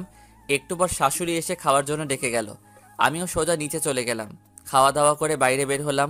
আব্বুকে কল দিলাম। অনেকক্ষণ কল দিয়ে কথা বললাম। তারপর বাসায় আসলাম। রুমে যাওয়ার সাথে সাথে তন্নি অনেক জোরে দরজাটা লাগিয়ে দিল। কি রে, এত জোরে দরজা দিলি কেন? তুই এখানে কেন আসছিস? মানে কি? তোর মাই তো বলল। মা বললে আসতে হবে নাকি? দেখ, বেশি কথা বলবি না, তোরে দেখলেই আমার রাগ হয়। যা শুয়ে পড়। তুই আমার রুম থেকে বের হ। তুই কি আমাকে অপমান করছিস? ধরে নে তাই, তুই আমার রুমে থাকতে পারবি না। ভুলে গেছিস সবসময় আমার রুমেই থাকিস অ্যান্ড আমার খাটে? তুই কি যাবি নাকি গলা ধাক্কা দিব? আমি আর কিছু না বলে বের হয়ে গেলাম। চিন্তা করলাম নিজের বাসায় চলে যাব, কিন্তু এত রাতে যাওয়া রিস্কি হয়ে যাবে। তাছাড়া শ্বশুর শাশুড়িও খারাপ মনে করবে। আর কিছু চিন্তা না করে সোজা নিচে চলে গেলাম। অনেকক্ষণ হাঁটাহাঁটি করলাম, সময় যাচ্ছে না কিছুতেই। তারপর গিয়ে গেস্ট রুমের সোফায় গিয়ে শুয়ে পড়লাম। সকালবেলা শাশুড়ির ডাকে ঘুম ভাঙলো। আমাকে সোফায় দেখে উনি বলল, কি বাবা, তুমি সোফায় কেন ঘুমিয়েছো? রুমে যাওনি? আমি কিছু বলতে যাব এমন সময় তন্নি কোথা থেকে তার আম্মুকে বলে, আম্মু তোমার জামাই কি করেছে জানো? কি করেছে? কাল রাতে আমাকে গান শোনানোর জন্য বলেছিলাম, সে শোনায়নি, তাই শাস্তি দিয়েছি যে আমার সাথে আজকে ঘুমাতে পারবে না। আমি তো পুরো টাসকে খেয়ে বসে আছি। ফকিন্নি কত বড় মিথ্যা কথা বলল! বাহ, কি সুন্দর নিজেকে বাঁচিয়ে নিল। তারপর শাশুড়ি আমাকে বলল, বাবা, আমার মেয়েটা গান পছন্দ করে, তুমি মাঝে মাঝে একটু গান শোনায়ও। আর তুইও, সামান্য একটা গানের জন্য বুঝি কেউ রুমে থাকতে দেয় না? আমি দুঃখ ভারাক্রান্ত একটা হাসি দিয়ে ওয়াশরুমে গিয়ে ফ্রেশ হয়ে নাস্তা করে অফিসে চলে গেলাম। একটু পর আমাদের অফিসের একটা কলিগ আমার রুমের সামনে আসলো। হ্যালো স্যার, আসতে পারি? আরে আদিবা, আসো আসো। Thanks sir. কিছু বলবে? বলছিলাম কি স্যার, আগামী সপ্তাহে আমি একটু বাড়ি যাব, আমার চাচাতো ভাইয়ের বিয়ে। ও আচ্ছা, ছুটি লাগবে এই তো? জি স্যার। কতদিন লাগবে? স্যার 7 দিন হলে ভালো হতো। আচ্ছা ঠিক আছে, যাও দিলাম, ভালোভাবে যাবে। ধন্যবাদ স্যার। এরপরও দেখলাম আদিবা কিছু বলবে, কিন্তু বলছে না, শুধু ছটফট করছে। তাকে আমি বললাম, কি কিছু বলবে নাকি? আসলে স্যার একটা কথা বলার ছিল। সমস্যা নাই, বলো।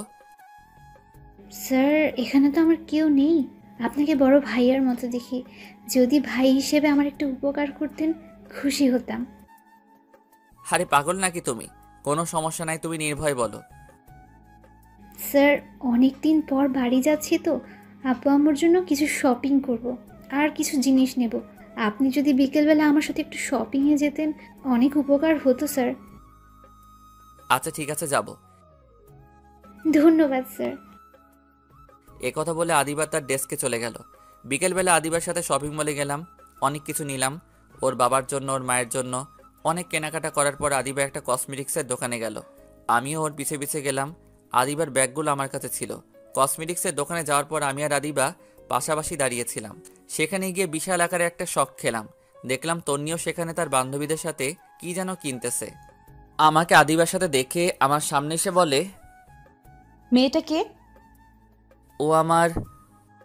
পুরোটা বলার আগেই আমার গালে ঠাস করে একটা চর বসিয়ে চোখ মুখ লাল করে কাঁদতে কাঁদতে দোকান থেকে বের হয়ে গেল। তন্নি কয়েকটা বান্ধবী এসে আমাকে বলল, ছি ভাইয়া, বাসায় বউ রেখে বাইরে মেয়ে নিয়ে ঘুরেন, আপনার লজ্জা করে না?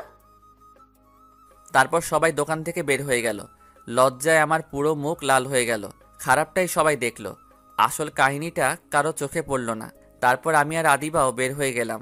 আদিবা আমাকে বলল, সরি স্যার, আমার জন্য আজকে আপনাকে অপমানিত হতে হয়েছে। আরে ধুর, এগুলো কিচ্ছু না। তোমার কি দোষ? কেউ তো আসল কথা জানে না, সেই জন্য রিয়াক্ট করতেছে। ম্যাডাম কিন্তু অনেক রাগ করেছে। এটা কোনো সমস্যা না, সব ঠিক হয়ে যাবে। স্যার একটা কথা বলতাম। বলো। ম্যাডামের নাম্বারটা আমাকে দেবেন, আমি সব বুঝিয়ে বলবো। আরে তুমি কল দিলে সে আরো বেশি রিয়াক্ট করবে, উল্টো তোমাকে অপমান করবে। সমস্যা নেই স্যার, আপনি নাম্বারটা আমাকে দিন, আর এটা ধরুন। কি এটাতে? স্যার আপনাদের বিয়েতে তো যেতে পারিনি, তাই ম্যাডামের জন্য আমার পক্ষ থেকে একটা গিফট। তুমি আবার এটা কখন কিনলে? সেটা আপনার না জানলেও চলবে, আপনি এটা নেন আর নাম্বারটা দিন। ধন্যবাদ, এই নাও নাম্বার। তারপর আমি নাম্বারটা দিয়ে দিলাম। গিফটটা নিয়ে আদিবাকে একটা রিকশায় উঠিয়ে দিয়ে আমি বাসায় চলে আসলাম। এসে গিফটটা খুলে দেখলাম একটা নীল শাড়ি, অনেক সুন্দর, তন্নিকে অসাধারণ লাগবে। এরপর আমার মাথায় একটা বুদ্ধি আসলো, ফারিয়াকে কল দিয়ে সব কিছু বলে দেই, কারণ তন্নি আজকের বিষয়টা ফারিয়ার সাথে শেয়ার করবে। আমি ফারিয়াকে কল দিয়ে সব কিছু বলে দিছি এবং এটাও বলে দিয়েছি যে এমনভাবে কথা বলবে যেন তন্নির প্রচুর রাগ হয়। বাসায় একা একা ভালো লাগছে না, আব্বু আম্মুও নাই, তন্নিও নাই। আমি তন্নিকে কল দিলাম, বাট নাম্বার বন্ধ। এরপর তন্নির আম্মুর কাছে কল দিলাম। হ্যালো, আসসালামু আলাইকুম। ওয়ালাইকুম সালাম। কেমন আছো বাবা? জি ভালো, আপনি? আছি মোটামুটি। তন্নি কোথায়? ওর নাম্বার বন্ধ কেন? কি জানি বাবা, বিকেলে কোথা থেকে কাঁদতে কাঁদতে এসে রুমের দরজা বন্ধ করে দিয়েছে। অনেকবার ডেকেছি, দরজা খুলছে না, কিছু খাচ্ছেও না। তোমার সাথে কি কিছু হয়েছে? না, আমার সাথে কিছু হয়নি। তো বাবা আজকে আমাদের বাসায় আসবে না? না, আজকে আসবো না। কেন বাবা? বাসায় তো কেউ নেই, এখানে তন্নিও একা, চলে আসো। না, একটু কাজ আছে। আচ্ছা ঠিক আছে, ভালো থাকবেন, পরে কথা হবে। এই কথা বলে আমি কলটা কেটে দিলাম। মনে মনে চিন্তা করলাম তন্নিও হয়তো আমাকে ভালোবেসে ফেলেছে, না হলে এত রিয়াক্ট করতো না। আয়মানের বুদ্ধিটা অনেক কাজে লাগছে। এভাবে কয়েকটা দিন চলে গেল, আমি তন্নিদের বাসায় যাই না। মাঝে মাঝে ওর মায়ের সাথে একটু একটু কথা হয়। প্রায় 10 দিন পর ওর মা আমাকে কল দেয়, তখন আমি অফিসে ছিলাম। হ্যালো, আসসালামু আলাইকুম। ওয়ালাইকুম আসসালাম। বাবা কেমন আছো? ভালো, আপনারা? আছি, সবাই ভালো। বাবা তুমি একটু আজকে আমাদের বাসায় আসতে পারবে? আসলে আমার তো একটু কাজ ছিল। কেন, কোনো সমস্যা হয়েছে নাকি? আসলে হয়েছে কি, আমার বড় বোন নাকি অনেক অসুস্থ। আমি আর তোমার শ্বশুর আব্বা ওখানে যাচ্ছি, তাই তুমি যদি এখানে থাকতে ভালো হতো। তন্নিকেও নিয়ে যান তাহলে। ও যেতে চাচ্ছে না, সেজন্য তো আমরা একটু টেনশনে আছি। সে একা একা বাসায় কিভাবে থাকবে? যদি তুমি একটু আসতে ভালো হতো। আচ্ছা ঠিক আছে, আপনারা যান, আমি সন্ধ্যার সময় আসব। এ কথা বলে কলটা কেটে দিলাম। কেমন জানি খুব খারাপ লাগছে আজকে। অনেকদিন পর ওর সাথে দেখা করতে যাচ্ছি। রাত প্রায় 8টার সময় ওদের বাসায় গেলাম। কলিং বেল বাজানোর সাথে সাথেই দরজা খুলে দিল। মনে হয় আমার জন্যই অপেক্ষা করছিল। ভিতরে গেলাম, দেখলাম চোখ মুখ লাল করে বসে আছে, দেখতে বাচ্চাদের মতো লাগছে। তারপর আমি বললাম, কেমন আছিস? তুই এখানে কেন আসছিস? আম্মা বলেছে তাই। লজ্জা করে না অন্য মেয়েদের সাথে ঘুরে এখন এখানে আসতে? সেটা আমার ব্যাপার, আমি তো তোর কেউ না। আমাকে নিয়ে তোর এত মাথা ব্যথা কেন? তোর মতো ফালতুকে বিয়ে করাই আমার ভুল হয়েছে। আগে জানলে জীবনও কবুল বলতাম না। আমার মাথা গরম করবি না। কি করবি তুই? রাগে আমার পুরো শরীরের লোম দাঁড়িয়ে গেছে। আমি কোনো কথা না বলে ব্যাগটা রেখে ওয়াশরুমে চলে গেলাম। ফ্রেশ হয়ে এসে দেখি তন্নি নেই, মনে হয় ঘুমিয়ে গেছে। আমি আর ওর রুমে গেলাম না, সামনে গেস্ট রুমের সোফায় শুয়ে রইলাম, কিন্তু ঘুম আসছে না। একটু পর আস্তে আস্তে উঠে তন্নির রুমের দিকে গেলাম, দেখলাম ও ঘুমিয়ে আছে। অনেকক্ষণ আমি বাইরে থেকে দাঁড়িয়ে দাঁড়িয়ে ওকে দেখলাম। হঠাৎ করে খেয়াল করলাম ওর পুরো শরীর কাঁপতেছে। আমি তাড়াতাড়ি রুমে গেলাম, কপালে হাত দিয়ে দেখি জ্বরে পুরো শরীর পুড়ে যাচ্ছে।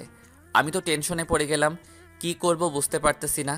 পরে কিচেন রুম থেকে একটা বাটি নিয়ে এসে ওর মাথায় জলপট্টি দিলাম অনেকক্ষণ, কিন্তু কিছুতেই কমছে না। পরে একটা বালতিতে পানি নিয়ে এসে ওর মাথায় দিলাম। প্রায় 2 ঘন্টার মতো পানি দেওয়ার পর জ্বর কিছুটা কমলো। পরে দেখলাম পানি দিতে দিতে ওর শরীরও ভিজিয়ে দিলাম। এখন কাপড়টা চেঞ্জ করতে হবে, বাট কিভাবে করব বুঝতে পারতেছি না। সে যদি দেখে আমি ওর কাপড় চেঞ্জ করছি তাহলে আমার অবস্থা শেষ। সকালবেলা আমি নাস্তা নিয়ে ওর রুমে গেলাম, দেখলাম সে মাত্র ঘুম থেকে উঠছে। আমার হাতে নাস্তা দেখে চমকে উঠল। তারপর নিজের দিকে তাকিয়ে দেখে যে ওর গায়ে যে জামাটা ছিল সেটা আর নেই। তারপর আমার রাগে চোখ মুখ লাল করে উঠে এসে আমার কলার ধরে বলল, ওই কুত্তা, আমার কাপড়ের এই অবস্থা করেছে কে? আসলে কালকে রাতে। পুরোটা বলার আগে ঠাস ঠাস 2টা চর বসিয়ে দেয়। তারপর বলে, তুই এত খারাপ আমি ভাবতেও পারিনি। আমাকে ঘুমের মধ্যে পেয়ে তুই, ছি, আমার ভাবতেই ঘৃণা লাগে। তোকে আমি আস্তে আস্তে বিশ্বাস করতে লাগলাম, কিন্তু তুই এত খারাপ আমি জীবনেও ভাবিনি। যা, বেরিয়ে যা এখান থেকে। প্লিজ আমার কথাটা শোনো। তুই তুই যাবি নাকি আবার চর খাবি? আমি আর কিছু না বলে নাস্তার প্লেটটা রেখে চলে আসতে যাব, এমন সময় দেখি দরজার সামনে নীলা দাঁড়িয়ে আছে। মনে হয় আমাকে চর মারার দৃশ্যটা দেখে ফেলেছে। লজ্জায় পুরো লাল হয়ে গেলাম। কিছু না বলে সোজা রুমের বাইরে চলে আসলাম। এরপর নীলা ভিতরে গেল, যাওয়ার পর বলল, তুই ওনাকে চর মেরেছিস কেন? ভালো করেছি। ও আমার কাপড় চেঞ্জ করেছে কেন? সে করেনি, আমি করছি। মানে? তুই জানিস কালকে রাতে তোর অনেক জ্বর আসছিল, উনি তোর মাথায় জলপট্টি দিয়েছে। জ্বর না কমার কারণে সারা রাত তোর মাথায় পানি দেয়, পানিগুলো তোর শরীরে গিয়ে পুরো শরীর ভিজে যায়, ঠান্ডা লেগে যাবে, সেজন্য সকাল সকাল আমাকে কল দিয়ে আনে, আর আমি তোর কাপড় চেঞ্জ করি। আর তুই কিনা না জেনে ওনাকে জ্বর দিলি। তোর ভাগ্য অনেক ভালো যে ওনার মতো স্বামী পেয়েছিস। এই কথাগুলো বলে নীলা বাইরে চলে আসে। আমি তন্নির মাকে কল করে ওর অসুস্থতার কথা জানালাম। তারপর কিছু না বলে সোজা অফিসে চলে গেলাম। এরপর থেকে তন্নিকে আর কোনো কল দেই না, ওর আম্মুকেও দেই। মাঝে মাঝে ওর আম্মু কল দিলে খবর নেয়, জাস্ট এতটুকুই। কয়েকদিন পর বাবা মা চলে আসে, এসে আমাকে বলে, কিরে বৌমা কই? ওর বাপের বাড়ি। তা তুই কি এতদিন ওখানে ছিলি?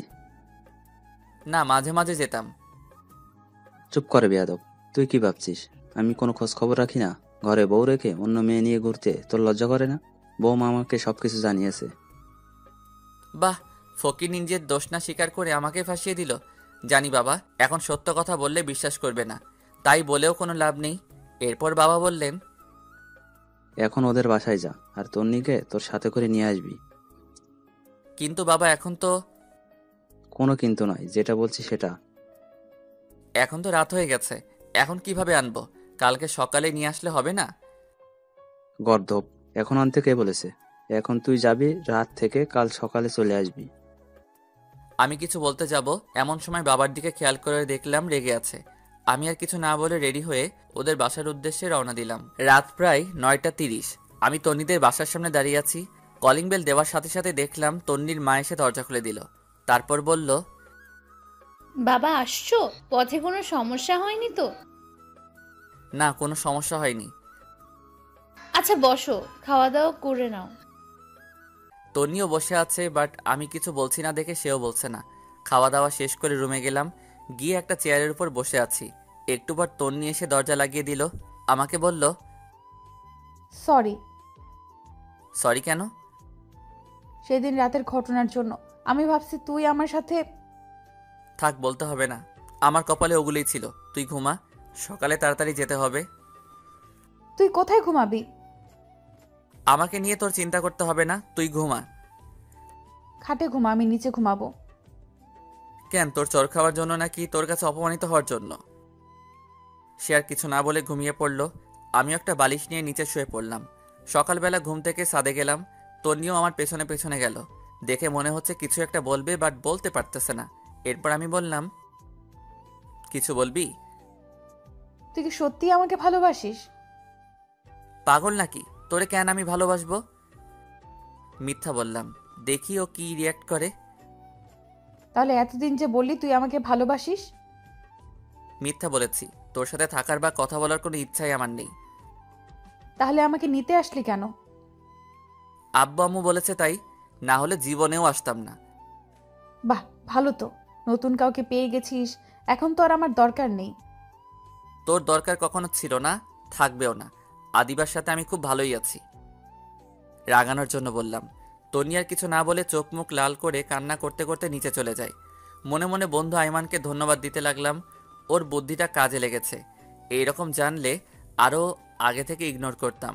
যাই হোক, একটু পর আমিও নিচে গেলাম, গিয়ে দেখি তন্নি চুপ করে বসে আছে। আমি বললাম, রেডি হয়ে নে, বাসায় যেতে হবে। আমি যাব না, তুই যা। তোর ন্যাকামি দেখার টাইম নাই আমার। আদিবা বসে আছে, তাড়াতাড়ি রেডি হয়ে নে। বললাম তো আমি যাব না। ওকে, একটু পর নিজেই যাবি? তুই এখান থেকে যা, তোকে যেন না দেখি। চলে তো যাবই, এখানে তো থাকতে আসিনি। তুই আর এক সেকেন্ডও এখানে থাকতে পারবি না, এখনই বের হয়ে যা। আমিও আর কিছু না বলে নাস্তা না করে ওর বাবা মা কাউকে না জানিয়ে সোজা অফিসে চলে গেলাম। বাসায় গেলে বাবা চিল্লাচিল্লি করবে। কাজ করতেছে এমন সময় আদিবা আসলো। আসতে পারি স্যার? আরে আদিবা, আসো বসো। ধন্যবাদ স্যার। আপনার কি মন খারাপ?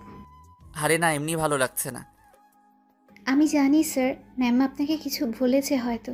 আসলে স্যার, সেদিন যদি জানতাম ম্যামও মার্কেটে যাবে তাহলে আপনাকে যেতে বলতাম না। আরে ধুর, এটা কোনো ব্যাপার না। এমন সময় বাবা কল দিল। আদিবা উঠে চলে গেল। এই কই তুই? আমি তো অফিসে। তোকে না বললাম বৌমাকে নিয়ে বাসায় আসতে? ও আসবে না বলেছে, সেই জন্যই তো আমি অফিসে চলে আসছি। চুপ কর বেয়াদব। ও আসবে না বলেছে নাকি তুই নিয়ে আসিসনি? মানে আমি কেন নিয়ে আসবো না? চুপ হারামজাদা, তোর নিয়ে আমাকে সবকিছু বলেছে। তোর লজ্জা করে না ঘরে বউ রেখে অন্য মেয়েকে নিয়ে ঘুরতে? আরে তুমি এসব কি বলো? সবগুলা মিথ্যা কথা। চুপ কর, তোর নিয়ে আমাকে সবকিছু বলেছে। মেয়েটা কখন থেকে কান্না করতেছে।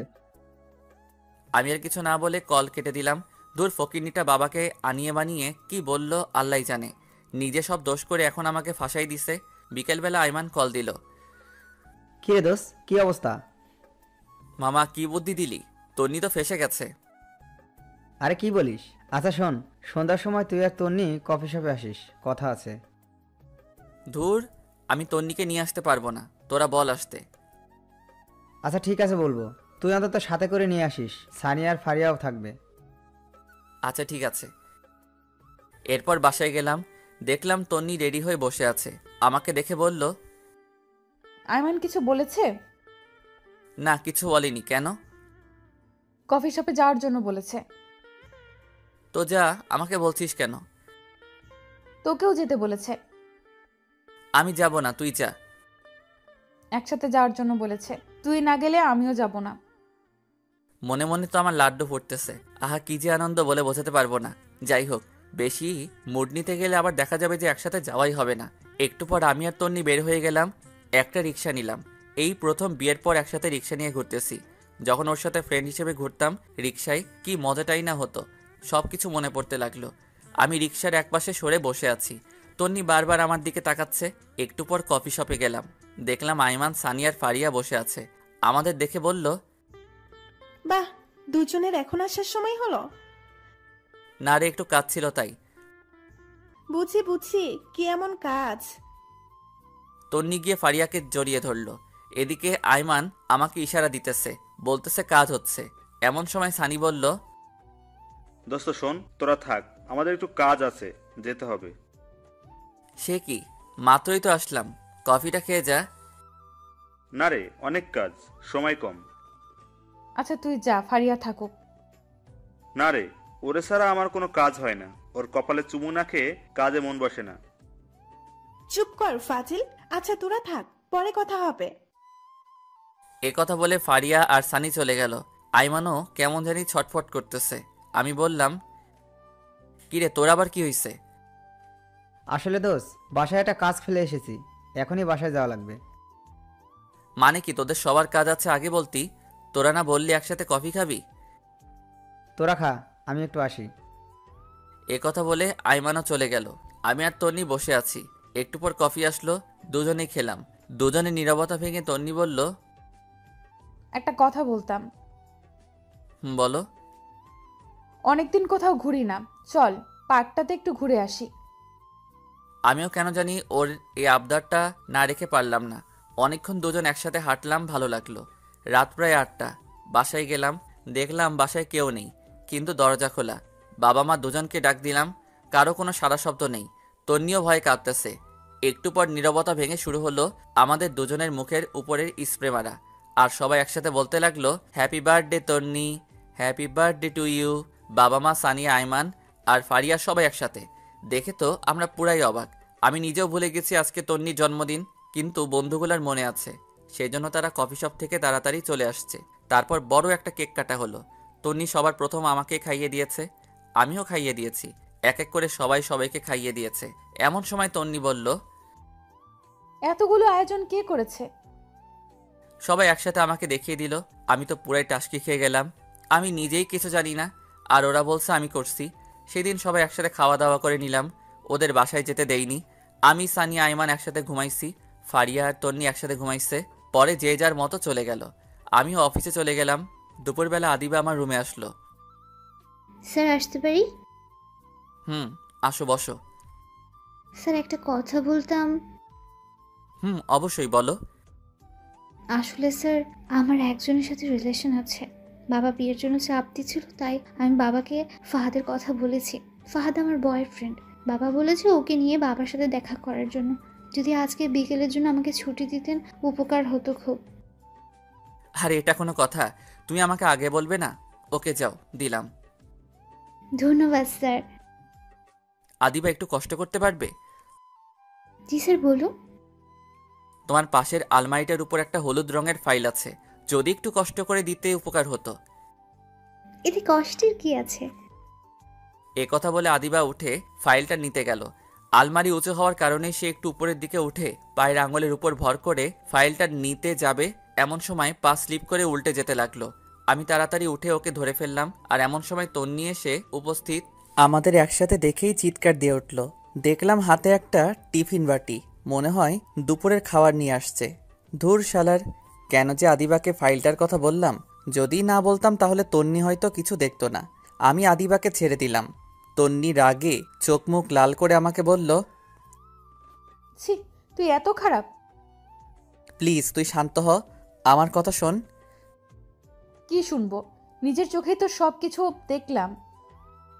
প্লিজ তুই আমার কথাটা শোন। চুপ কর। তোর মতো ফালতুর সাথে আমি কোনো কথাই বলবো না। ভেবেছিলাম তুই সত্যি আমাকে ভালোবাসিস। আমিও আস্তে আস্তে তোকে ভালোবেসে ফেললাম, কিন্তু তুই অন্য মেয়ের সাথে। ছি। আমি কিছু বলতে যাব এমন সময় আদিবা বলল, ম্যাম শুনেন, আপনার ধারণা ভুল। তুমি চুপ করো। লজ্জা করে না অন্যের স্বামীর সাথে এসব করতে? যত সব ফালতু। ম্যাম আপনি আমাকে যা ইচ্ছে বলতে পারেন, কিন্তু স্যারকে কিছু বলবেন না। স্যারের কোনো দোষ নেই।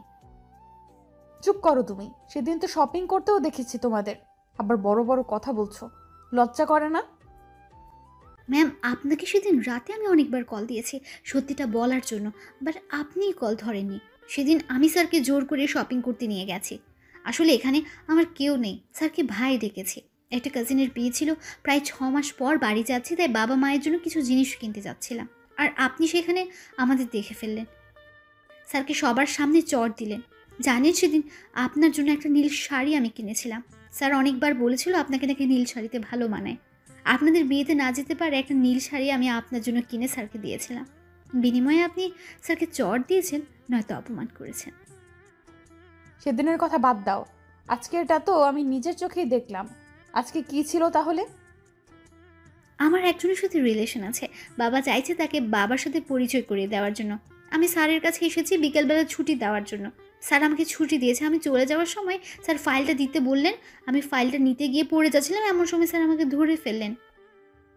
শুনেন, একটা কথা বলি, আপনার কপাল অনেক ভালো যে আপনি ওনার মতো একজনকে নিজের জীবনসঙ্গী হিসেবে পেয়েছেন। আপনার মতো মেয়ের কোনো যোগ্যতা নেই ওনার সাথে থাকার। নিজেকে তো অনেক কিছু মনে করেন, এগুলো বাদ দিয়ে ভালো হওয়ার চেষ্টা করুন। আদিবা এ কথাগুলো তন্নিকে বলে চলে গেল। দেখলাম তন্নির চোখে পানি চলে আসছে। আমি এতক্ষণ কিছুই বললাম না, চুপচাপ দাঁড়িয়ে দুজনের কথা শুনছিলাম। আদিবার কথাগুলো অনেক ভালো লাগলো। মনে মনে কয়েকবার ধন্যবাদ জানালাম।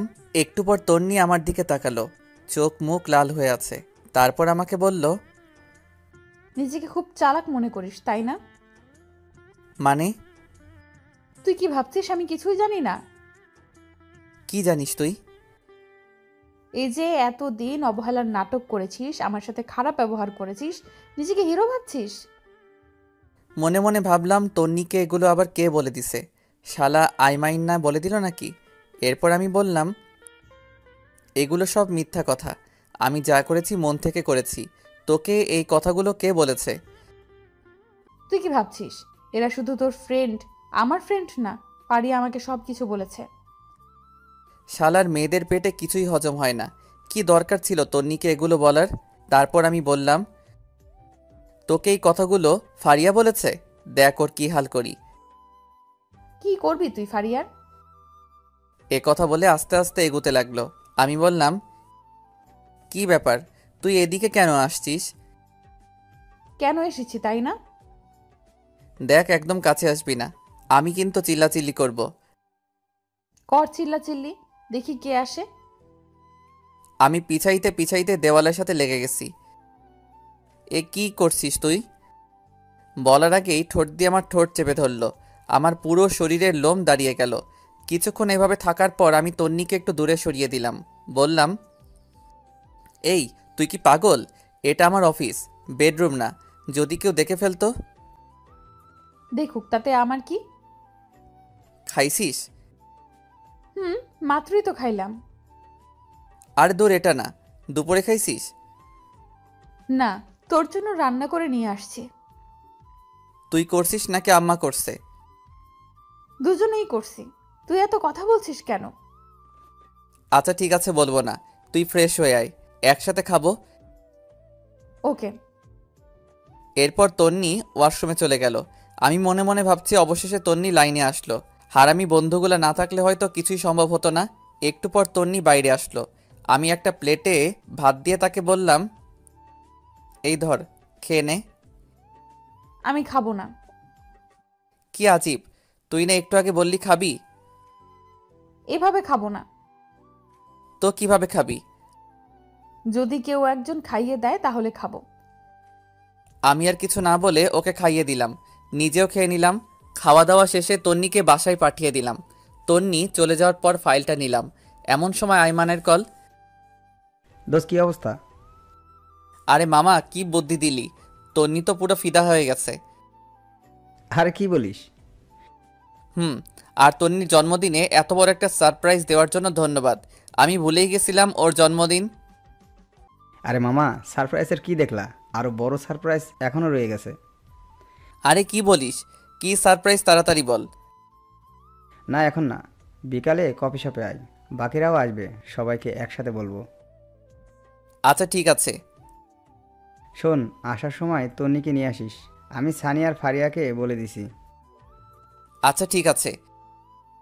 এই কথা বলে কল কেটে দিলাম। অফিস শেষ করে বিকালবেলা তন্নিকে বললাম রেডি হতে। সে রেডি হতে চলে গেল। আমিও ফ্রেশ হয়ে একটা কালো শার্ট পরে বাসার বাইরে দাঁড়িয়ে আছি তন্নির জন্য। একটু পর তন্নিও আসলো, বা সেও কালো শাড়ি পরে আসলো। আমি দেখে আরও একবার ক্রাশ খেলাম। হা করে তাকিয়ে আছি। একটু পর তন্নির ঝাঁকানিতে বাস্তবে ফিরে এলাম। আমাকে বলল, এইভাবে হা করে তাকিয়ে আছিস কেন? মশা ঢুকবে। আরে না, আমি একটা কথা চিন্তা করতেছিলাম। কচু করছিলি? যা এখন রিক্সা নিয়ে আয়। তারপর আমি একটা রিক্সা নিলাম। আমি একটু দূরে সরে বসতে চাইলাম, কিন্তু আমার বাম হাতটা চেপে ধরে বসে আছে। একটু পর কফি শপে পৌঁছে গেলাম। দেখলাম সবাই বসে আছে। আমাদের দেখে সবাই দাঁড়ালো। ফারিয়া বলল, কি রে, আজ এত ম্যাসিং, ঘটনা কি? কিসের ঘটনা? বুঝি, সব বুঝি। আচ্ছা বুঝলে ভালো। এই হারামির দল, চুপ কর, সবাই আগে বস। এরপর আমরা সবাই বসলাম। আয়মান সবার জন্য কফির অর্ডার দিল। বন্ধু, এবার বল, কি এমন সারপ্রাইজ যেটা মোবাইলে বলা যায় না, এখানে বলতে হবে? দোস্ত, আমার তো বিয়ে। সত্যি? সত্যি। তারপর সবাই আয়মানকে কংগ্রাচুলেশনস জানালাম। আমি বললাম, তো বিয়ে কবে? পরশুদিন। হারামের বাচ্চা, আগে বলিসনি কেন? দোস্ত, আমি নিজেও জানতাম না, আজকে সকালে আব্বা বলেছে। আচ্ছা শোন, কালকে তোরা সবাই থাকবি, অনেক কিছু কেনাকাটা করতে হবে। আমি পারবো না, তোরা সবাই আসিস। না পারলে তুই বিয়েতেও আসিস না। ওরে ভাই, কাঁদিস কেন? আচ্ছা ঠিক আছে, আসবো। আমার কথা শুনে সবাই হাসাহাসি করতে লাগলো। তারপর অনেকক্ষণ আড্ডা দিয়ে কথাবার্তা বলে বাসায় চলে আসলাম। আমি ফ্রেশ হয়ে বাবার সাথে কথা বলতেছি। তন্নি তখন ফ্রেশ হচ্ছিল। অনেকক্ষণ কথাবার্তা বলে রুমে গেলাম। দেখি তন্নি সোফায় বসে আছে। আমি যাওয়ার সাথে সাথে বলে, একটা কথা বলতাম। তো বল, অনুমতির কি আছে? আজকে খাটে ঘুমা, আমার কোনো সমস্যা হবে না। কেন, চর খাওয়ার জন্য নাকি? দেখ, এগুলোর জন্য সরি। তুই খাটে ঘুমা, আমার সমস্যা হবে না। দরকার নেই, তুই ঘুমা। এই কথা বলে আমি সোফায় ঘুমিয়ে পড়লাম। তন্নি মন খারাপ করে বিছানায় ঘুমিয়ে পড়ল। পরের দিন তন্নির ডাকে ঘুম ভাঙলো। উঠে ফ্রেশ হয়ে নাস্তা করলাম। রুমে যাওয়ার পর আয়মান কল দিল। হ্যালো দোস্ত, কই তোরা? তাড়াতাড়ি আয়, আমরা সবাই ওয়েট করতেছি। দোস্ত, আমি না আসলে হয় না? তন্নিকে পাঠিয়ে দিব? ওকে, তুই আমার বিয়েতেও আসিস না। আচ্ছা রাগ করিস না, আসছি। এরপর তন্নিকে বললাম রেডি হতে। দুজনে রেডি হয়ে মার্কেটের উদ্দেশ্যে রওনা দিলাম। একটু পর মার্কেটে চলে আসলাম। কিরে হারামি, এত দেরি কেন? আরে বলিস না, তন্নি আটা ময়দা মাখতে দেরি করে ফেলেছে। তন্নি রেগে লাল হয়ে বলল, কি? আমি আটা ময়দা মাখি? এই হারামি, তুইও তো ঘুম থেকে উঠতে দেরি করিস, এখন আমার দোষ দিতেছিস তাই না? এই, তোদের ঝগড়া বন্ধ কর, দেরি হয়ে যাচ্ছে। ওকে চল কেনাকাটা শুরু করি। শুরুতে একটা স্বর্ণের দোকানে গেলাম। তন্নি আর ফারিয়া দুজনে আইমানের বউয়ের জন্য গয়না পছন্দ করতেছে। অনেক ঘাটাঘাটির পর অনেকগুলো স্বর্ণের জিনিস নিল। তন্নি একটা নেকলেস নিয়ে বারবার নিজের গলায় জড়িয়ে দেখতে লাগলো। আমি খেয়াল করে দেখেছি, মনে হয় ওর পছন্দ হয়েছে, কিন্তু কিছু বলছে না। আমার দিকে বারবার তাকাচ্ছে। আমি দেখেও না দেখার ভান করে সানির সাথে কথা বলতেছি। একটু পর শাড়ির দোকানে গেলাম। সবার জন্য শাড়ি কিনলো। আইমানের মা, বোন, খালা আরও অনেকের জন্য কেনা হলো। তন্নি একটা নীল শাড়ি নিজের গায়ে জড়িয়ে আমাকে বলল, এই জুয়েল, বল। শাড়িটা খুব সুন্দর তাই না? আমাকে ভালো মানিয়েছে। তো এখন কি করব? না, এমনি বললাম। বাহ, ফকিনি সবকিছুই ঠিক করে নিয়েছে। দাম দেওয়ার জন্যই আমাকে এই কথাগুলো বলেছে। আর তন্নিকে শাড়িটাই আসলে অনেক সুন্দর মানিয়েছে। আমি দোকানদারকে বললাম শাড়িটা আলাদা একটা প্যাকেট করে দিতে। তন্নির মুখে এক রাজ্যের হাসি দেখলাম। কিছু না বলে তাড়াতাড়ি ব্যাগটা নিয়ে বসে আছে। আরও অনেক কিছু কেনাকাটা করার পর সবাই বাসার উদ্দেশ্যে রওনা দিলাম। আমরা সানি আর আইমানের কাছ থেকে বিদায় নিয়ে একটা রিক্সা নিলাম। একটু পথ যাওয়ার পর রিক্সাওয়ালাকে বললাম, মামা একটু দাঁড়ান। এই, তোর আবার কি হলো? তুই বসে থাক, আমি একটু আসছি। এ কথা বলে আমি আবার মার্কেটে গেলাম। গিয়ে তন্নির পছন্দ করা নেকলেসটা কিনে নিলাম। দাম বেশি হওয়ায় ক্যাশ টাকা দিতে পারিনি। ওর বিকাশ নাম্বার নিয়ে একটা কলিগকে বলে টাকা পাঠিয়ে দিলাম। একটু পর রিক্সায় আসলাম। কিরে, কোথায় গিয়েছিলি? সেটা তো না জানলেও চলবে। এই মামা চলেন। বাসার সামনে এসে আমি তন্নিকে উপরে পাঠিয়ে দিলাম। রিক্সা ভাড়া দিয়ে আমি উপরে আসলাম। দেখলাম তন্নি রুমে নেই, মনে হয় ওয়াশরুমে গেছে। আমি নেকলেসটা ওর ড্রয়ারে রেখে দিয়েছি। তন্নি ওয়াশরুম থেকে বের হলো, খুব হাসি খুশি লাগছে। তারপর নিচে গিয়ে খাওয়া দাওয়া করে আগের দিনের মতো সোফায় শুয়ে পড়লাম। তন্নি কিছু বলতে গিয়েও বলেনি। পরের দিন আইমানের বিয়ে, সকাল থেকে শুধু কল দিচ্ছে। আমি ঘুম থেকে উঠে দেখি তন্নি মায়ের সাথে রান্নাঘরে কাজ করছে। কিছু না বলে ফ্রেশ হতে চলে গেলাম। একটু পর নাস্তা করে রেডি হয়ে তন্নিকে বললাম তাড়াতাড়ি রেডি হতে, আমরা বিয়েতে যাব, আর অনেক কাজ আছে। তন্নি হ্যাঁ সূচক ইশারা দিয়ে রেডি হতে চলে গেল। আমি বাইরে গিয়ে দাঁড়িয়ে আছি। একটু পর তন্নি রেডি হয়ে আসলো। আমি তো দেখে আবার ক্রাশ খাইলাম। কালকের সেই শাড়িটা পরেছে, আবার গলায় নেকলেসটাও পরেছে, পায়ে হাই হিল, হালকা লিপস্টিক। উপস, মাথা নষ্ট করে দিচ্ছে। আমি হাঁ করে তাকিয়ে আছি। একটু পর বুঝলাম কেউ একজন আমাকে ধাক্কা দিচ্ছে। কিরে, অমন হা করে কি দেখছিস? মনে হয় আগে কোনোদিন আমাকে দেখিসনি। দেখেছি, তবে আজকে একটু অন্যরকম লাগছে। তন্নি লজ্জায় লাল হয়ে যায়, দেখতে আরো বেশি কিউট লাগছে। তারপর একটা রিক্সা নিয়ে রওনা দিলাম। তন্নি আমার বাম হাতটা চেপে রেখেছে। একটু পর বলল, ধন্যবাদ। হঠাৎ ধন্যবাদ? এই যে আমার পছন্দের নেকলেসটা নিলি তাই। এখানে ধন্যবাদ দেওয়ার কিছু নাই। তুই কি কালকে দোকানে আমাকে খেয়াল করেছিস? একটু একটু। কথা বলতে বলতে আমরা আবার মার্কেটে যাই। বিয়ের জন্য একটা গিফট নিলাম। এরপর আইমানদের বাসায় চলে গেলাম। সারাদিন খাওয়া দাওয়া আর মেহমান নিয়ে বিজি ছিলাম সবাই। সন্ধ্যার পর আইমান এসে আমাকে বলল, দোস্ত, একটা কাজ করতে হবে। কি কাজ? দোস্ত, তুই আর তন্নি আমার বাসার ঘরটা সাজিয়ে দে। কিন্তু? কোনো কিন্তু নয়, প্লিজ দোস্ত, না করিস না। সানিকে বাবার সাথে বাজারে পাঠাইছি, আর ফারিয়া মিলির সাথে আছে। আচ্ছা ঠিক আছে। এখানে ফুল আর সব জিনিস আছে। বাবা থাকলে বাবাই তোকে বলতো, আর আমার তো একটু লজ্জা লাগছে, তাই কাউকে বলতেছি না। হইছে, আর লজ্জা পেতে হবে না, যা আমি দেখতেছি। এরপর তন্নিকে খুঁজতে লাগলাম। দেখলাম নতুন বউয়ের সাথে সেলফি তুলছে। সারাদিনে কয়েক হাজার সেলফি তুলেছে, তাও মন ভরেনি। আমি ইশারা দিয়ে ডেকে নিলাম। তারপর এসে বলে, বল, কেন ডেকেছিস? আরে বাসর ঘর সাজাতে হবে, এখানে নাকি কেউ পারে না। আরে কি বলিস, এখনো সাজাইনি। সাজালে কি তোকে ডাকতাম? আচ্ছা ঠিক আছে, চল। এরপর তন্নি আর আমি বাসর ঘর সাজাতে লাগলাম। সাজানো প্রায় শেষ। এই সময় তন্নি বলে, জানিস, বাসর ঘর নিয়ে আমার অনেক স্বপ্ন ছিল। তাই নাকি? জানিস আমি কি কি কল্পনা করেছি বাসর ঘর নিয়ে? কি কি? আমার জামাই আসবে, আমি লজ্জায় ঘোমটা দিয়ে রাখবো, সে ঘোমটাটা সরাবে, তারপর তার পা ছুঁয়ে সালাম করব, তারপর সে আমাকে গান শোনাবে, আমি তাকে শোনাবো, কিছুক্ষণ নাচবো, তারপর দুজনে ছাদে গিয়ে চাঁদ দেখব, সে আমাকে দোলনায় দোলাবে, হঠাৎ করে বৃষ্টি শুরু হবে। তুই পাগল নাকি? চাঁদ উঠলে আবার বৃষ্টি হয় নাকি? তুই চুপ থাক।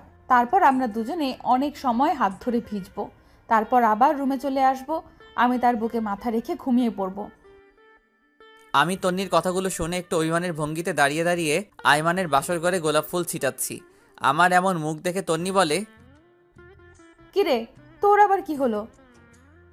কই কিছু না। মুখটা এমন প্যাঁচার মতো করে রাখছিস কেন? সবার কপালে কি আর বাসর রাত থাকে? অবাগাতের কপালে তো কিছুই থাকে না। হয়েছে, আর ঢং করতে হবে না। এই নে, এটা ধর। কি এটাতে? শেরওয়ানি। আমরা এখন বাসায় যাব, আমরাও বাসর ঘর করব। কি? আমি একটা লাল বেনারসি পরব, তুই 30 মিনিট পর রুমে যাবি। 30 মিনিট কি করবি? এত কথা তোর জানতে হবে না, যেটা বলেছিস সেটা। আচ্ছা ঠিক আছে, কিন্তু এত কিছু তুই কখন করলি? সারপ্রাইজ কি তুই একাই দিতে পারিস? আমি পারি না? আমি আর ফারিয়া মিলে করে এসেছি। এখন যা, একটা গাড়ি ঠিক কর, বাসায় যাব। ওকে। একটা সিএনজি নিয়ে আমি আর তন্নি তাড়াতাড়ি বাসায় গেলাম। আমি শেরওয়ানি পরে রেডি হয়ে আছি। কখন 30 মিনিট হবে ঘড়ির দিকে তাকিয়ে আছি। অবশেষে 30 মিনিট হলো। আমি বাসর ঘরে যাচ্ছি। কেমন যেন লজ্জা লাগছে। সবসময় থাকি, তবু আজকে কেমন যেন লাগছে। দূর, এত শরম দিয়ে লাভ নেই, আগে ভিতরে যাই। আস্তে করে দরজাটা খুলে ভিতরে গেলাম। তন্নি বড় একটা ঘোমটা দিয়ে বসে আছে। আমি গিয়ে ঘোমটা উঠালাম। তন্নি খাট থেকে নেমে আমার পা ছুঁয়ে সালাম করলো। আমি বললাম, বেঁচে থাকো মা, স্বামী সংসার নিয়ে অনেক সুখী হও মা। হাই হাই, এটা কি বললাম? মা কেন বললাম? তন্নি একটা গুতা দিয়ে বলে, এই কুত্তা, আমি তোর মা? এই না না, ভুল হয়ে গেছে, আর বলবো না। এই নে কান ধরলাম। ওকে, এখন একটা গান শোনা। এই আমি তো গান পারি না। কি বললি? আচ্ছা শোনাচ্ছি। ওকে। বন্ধু তুই লোকাল বাস রে, বন্ধু তুই লোকাল বাস, আদর করে ঘরে তোলস ঘর দইরা নামাস। এই হারামি, এটা কি গান? আরে মমতাজ খালামনির গান। রাখ তোর মমতাজ খালা, ভালো গান গা, নইলে ধাক্কা দিয়ে বাহির করে দিব। এরপর আমি শীতল বাতাসে দেখেছি তোমায়, এই গানটা শোনালাম। তন্নিও একটা রবীন্দ্রসঙ্গীত শোনালো। মেয়েটার গলা বেশ ভালো। এরপর বলল, আয় একটু নাচি। ধুর, আমি নাচ পারি না। হালকা নাচ, যেমন তেরি মেরি গানটাতে হালকা নাচি। আয়। আমি তো সানি লিওন আর উর্বাশীর গান ছাড়া নাচতে পারি না। মায়ের খাবি কিন্তু। এরপর উড়াধুরা কিছুক্ষণ নাচ দিলাম। আমি তো হাসতে হাসতে শেষ। তন্নি বলল, চল ছাদে যাব। ঠিক আছে চল। এইভাবে না, আমাকে কোলে নিয়ে চল। কি আর করা, ওকে কোলে নিয়ে ছাদে গেলাম। একটু পর বললাম, এই তুই কি খাস? ওরে আল্লাহ, এত ওজন তুই! আর একটু হলে তো মারাই যেতাম।